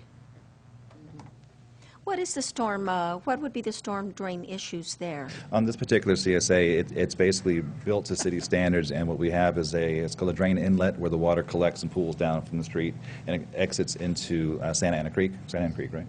Santa Ana Creek. So it's an outfall. There's not a pond? No, it's making sure that that pipe and that culvert Are reach the clean. creek, and the receiving water is not blocked with weeds and so forth. Oh, okay, So so that would be the minor. only issue. There's no mowing up prior to that, or... There would be some minor maintenance in the creek itself to make sure that the water could flow, but not like mowing and getting people down there, machinery. It'd be a hand job, handwork. Good question. Or good, I don't have an answer to it. I honestly, at this point, don't know if, that's why I asked if there were any other options, but it sounds like CSA is the only option that we have at this time. Annexation or CSA, because when Brian came into our office and talked about it, one of the things we did talk about was, where's our problematic, what do we have issues with? We have issues with the small ones because it only takes, 50% plus one to have things change, and CSAs that have water and sewer, and those are the ones that are problematic. Now, this one does have city sewer and Sunny Slope water, so those issues are not ours to deal with. This one, if it's set up properly initially, and we've looked at his numbers too, and they appear about right, we kind of give him some guidelines as to where to come from. We would just double check them again. But it would appear that if we were going to go the route of a CSA, this would be the kind of CSA we want to go towards. We'd like to be a little bit bigger, but please, whatever you do, don't combine them because they have different needs. So if we want to do CSAs, It has to be a separate do one. two, because one has road, one doesn't, and the road is a big portion of that. And we have issues that we're dealing with right now, and we have CSAs that are not connected or not having the same kinds of needs, and yet they're in the same CSA together. Right. And what is the likelihood of annexation then for this development? Is there, because you said that would go away. I mean, it's either annexation or CSA. Obviously, they're not trying to do the annexation at this time. Right. Or they wouldn't be asking for the CSA approval. So is that even in the thought process for this development? And then part of the thing, this one is a little bit different from our last one as well, because grading on the site has already begun. The improvement plans have already been approved, so these sites are underway, looking for something to happen very rapidly and trying to get things set up for being for sale very soon to meet the demands of the market. So I think that it's, unless we tell him to stop, which I don't think we want to do, and have him annex, that would be a delay of some time, whether it's 3 months or 20 years, whatever the delay is, it would But be in the some meantime, delay. we have to have something in place, so. To let them proceed forward and produce those homes and begin that process, there should be something in place, yes. Okay. Well, I certainly don't want to stop that process against my better judgment, because but your case is that if we're going to do a CSA, this is probably the best type to move forward on, so. Right. Okay. Then I think I'll have to support that, Mr. Chair.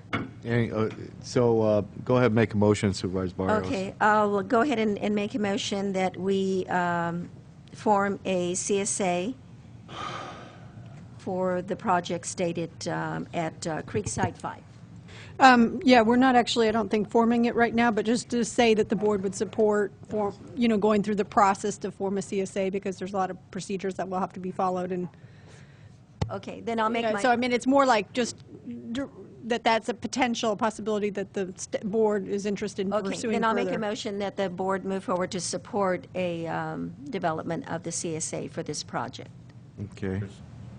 Two projects. For the two projects? Okay, I thought there was only one. So, to clarify that there's two CSAs, one for each project? That's right, and they're both small. Yes. And they're both separate. Yes. Okay, so I'll clarify my motion to say that there are two projects that we support moving forward with consideration of the CSA, that we will support it. Okay. Do I have a second? I'll second it. All those in favor say aye. Aye. Aye. Oppose? Hearing none.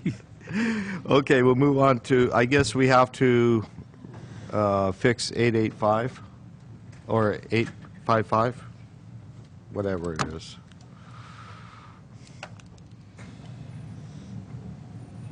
Where is it? It's item number 21. Okay. Byron? So, yeah, in the past, the board expressed their desire to not allow CSAs in the county, and we did that with Ordinance 855, which removed the requirement that all subdivisions must form a CSA. When we approved the Santana Ranch project, amendments were made to our county code as part of that project, which inadvertently reversed that language and put the language requiring a CSA back into the code. If we take this action today, it reverts it back to the board's original wishes, which was to not require CSAs, although leaving it open to still allow them when the situation warranted. Like today? Like today. Okay. So it's recommended that the Board of Supervisors review and consider the proposed amendment of Section 23.25.007 of the San Bernardino County Code and make the motion to introduce and waive the reading of the ordinance entitled, an ordinance amending Sections 23.25.007 of Title 23 of the San Bernardino County Code pertaining to the requirements of county service areas in new subdivisions, and continue this item to May 21st, 2013 at 9 a.m. for adoption of the ordinance. Any questions? Any comments from the public? Seeing none? Make a motion to approve per staff recommendation. Second. All those in favor say aye. Aye. Aye. Opposed? Hearing none. And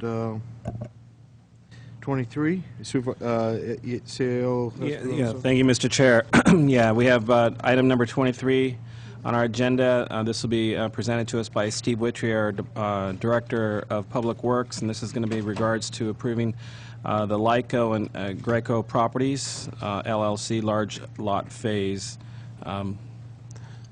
Steve? Thank you, Ray, and members of the board. This kind of is a formality. Basically, what we have is a situation where on December 7th, 2011, the Planning Commission conditionally approved large lot Phase 10 of subdivision for the LICO and Greco properties. As they were approved, they were assigned conditions, and those conditions have been met as confirmed by myself and Gary. So it's kind of a formality that the Board of Supervisors has to approve, formal approval of the map process. In the interest of time, if there's further questions, I'll be happy to answer them, but that's kind of the summary of where we're at with this particular issue. It's gone through the Planning Commission. Conditions were assigned to them. Those conditions have been met for the large lot subdivision, and we're here to bring that and get approval from the board for that today. Okay. Any questions from the board? Any comments from the public? Seeing none, I'll bring it back to the board for an action. Mr. Chair, I'll move that we approve the LICO and Greco, the Properties LLC Large Lot Phase 1 subdivision map for tract number 300, TSM number 04-70A, and authorize the county engineer to submit said map to county recorder for its recordation. Second. All those in favor say aye. Aye. Opposed? Hearing none. Janitorial services. Aye. Waiting for the computer to warm up here in a second. We've been looking for this one all day. Of course. You know, and I've been sitting in that chair for a long time, and my mouth hasn't moved at all, so now you get to hear me talk. So, but essentially, this item before you today is regarding the cleaning services. As you're aware, the cleaning services contract that we have is currently going to expire at the end of June, end of the fiscal year. As we prepare for that a new contract to be prepared and submitted, I'm looking for my number here. I should stop talking and do this. There we go. Okay. So as getting ready for a new contract to be awarded, we submitted RFPs, out requests for proposals, to various firms. It was advertised in the paper and as well as on the internet. The scope of the project, let me just back up a little bit for the benefit of people at home. So we had, beginning of this fiscal year, the budget, during the budget process, the Board of Supervisors made the decision to terminate cleaning services to general fund departments. The thought was to continue the cleaning services for subvented funds, and so that change was made to the current scope of the cleaning contract, and basically, that's how we went forward in time. As the year went forward, we noticed a difficulty in terms of keeping the public restrooms in the general funded departments clean and safe, in a safe condition. So what we had done is combined the events of the contract expiring and needing to go out to RFPs and the realization that we wanted to include some general fund restrooms as well in that process. We did receive the RFPs back. We received 2 quotations, proposals. One was from their existing firm, and one was from a firm that does other municipal work. The results of the firm, basically, the current contract, which is, like I said, only subvented funds, is about $71,000 per year is what we pay. The new proposals for that same scope of services, actually it's a little bit more than that, some was adjusted, came down to either $62,000 or $67,000, depending on which proposal was given. So basically what we've done is by re-advertising different economic times, different things going on, different familiarity, just by the thought of going out again, we've reduced the cost from our existing contract by either $9,000 or $4,000, depending on which proposal we go forward with, as the base case. Now, in the proposal, we also included the desire to clean the restrooms in the general fund departments, that's the public and the ones in the behind the scenes, for each general fund office that we have. Essentially, they would clean them once a week. To do that once a week, that, depending on which proposal you went with, is $11,000 or $12,000. So if you add the new proposal together, you're looking at either $74,000 or $78,000, depending on which proposal you went with. For comparison to what we currently pay, we pay about $71,000, so it's kind of a minimal increase to include that weekly cleaning in the general fund departments. So kind of that's where we stand today. And the reason why I'm carrying both of the numbers forward is because what we did is we included the individual costs, and if there's different numbers that the proposers made in terms of individual cleanings for special events, if we assume there's going to be a certain number of cleanings beyond what's in the original scope, one vendor is significantly higher than the other, but may not be lower. You know what I'm saying? There's a little difference. We have to look at what the board wants to provide for services so that we can make an informed decision as to which one to recommend for approval. So today's action, what we're looking at, is to try to get some direction from the board as to how we want to proceed so that when we bring the contract to the board for approval, it's understood in terms of the scope and what kind of scope we want to actually pay for and provide for the county departments. As this process was going on, there were certain departments that requested more than the once a week cleaning for restroom services and so forth. And that's kind of what I got ahead of myself a little bit. We have prices to accommodate those extra services, and depending on what the board wants to determine in terms of scope would impact who we put forward for approval for the future contract. Steve, if I could ask a question right here. In my mind, we all want to use a clean restroom, and do we look at restrooms as far as how many people maybe one facility is serving? Like the one out here in the lobby has public and staff using it probably, and so there's the usage is pretty high there, and probably it needs a higher level of cleaning. Do we look at that? We can price it that way. What we did was we went under the guidance of the board to make sure that it was the health and sanitation was meant to do at least once per week professionally. So that's what we have as our base case to get us that $11,000 or $12,000. In the RFP, we asked what more frequent services would be at a cost per time basis. So for example, the library is another example where we have people with high usage and different people coming off the street. This one out front gets much more use than the one in the back or the one upstairs. So we can individually take high-use restrooms and clean them more often if that's the recommendation or desire of the board. So we can do that, and then I can assemble. See, I think that makes makes a lot of sense to, structure it that way. Yeah, so what I'm looking for is the direction, and then I can assemble what would be the lowest proposal and bring that for the board for approval at a future board meeting. So if it's the desire for the ones that I'm aware of off the top of my head that are higher use, are particularly the one up front here and the one at the library are probably the two key ones that would need to be cleaned more often. And the question would be 5 times a week or 3 times a week, or what would be the preference of the board? Right. Thank you. Any other questions or?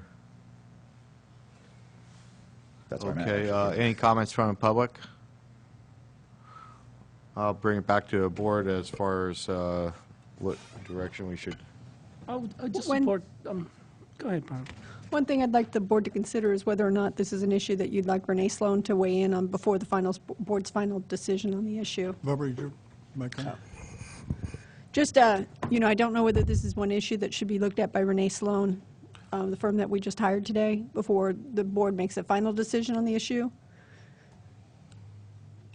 Because of the issues of contracting or having the work performed by an outside vendor instead of by the county employees, by a part-time county employee. Oh, I see. Oh, yeah.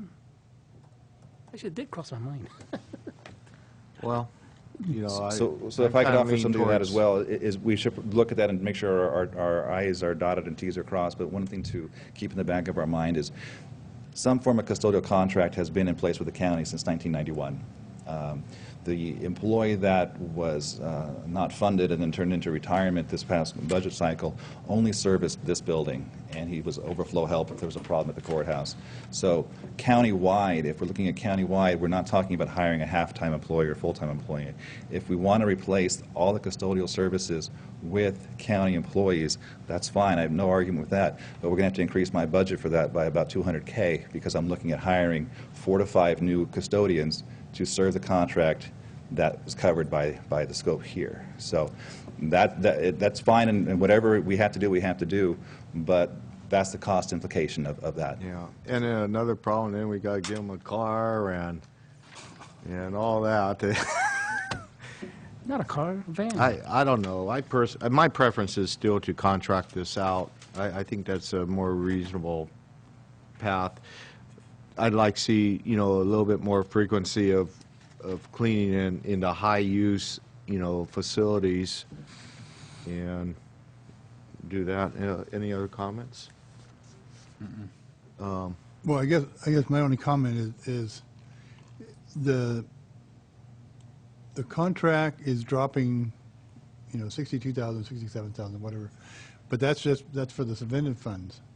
If we go to the general fund and we kick in that back 11,000 or 12,000, that's coming out of the general fund, correct? So there's no cost savings, just the fact that the contract is less to the general fund. The 11,000. And I can add to that.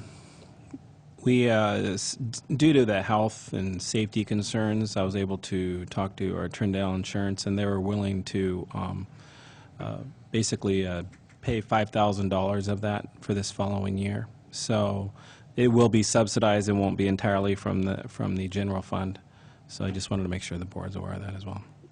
Well, I would think that Steve could probably go forward with researching these numbers and getting these numbers down for us, and then we can also go forward with checking with our new HR people and make sure we're good to go there.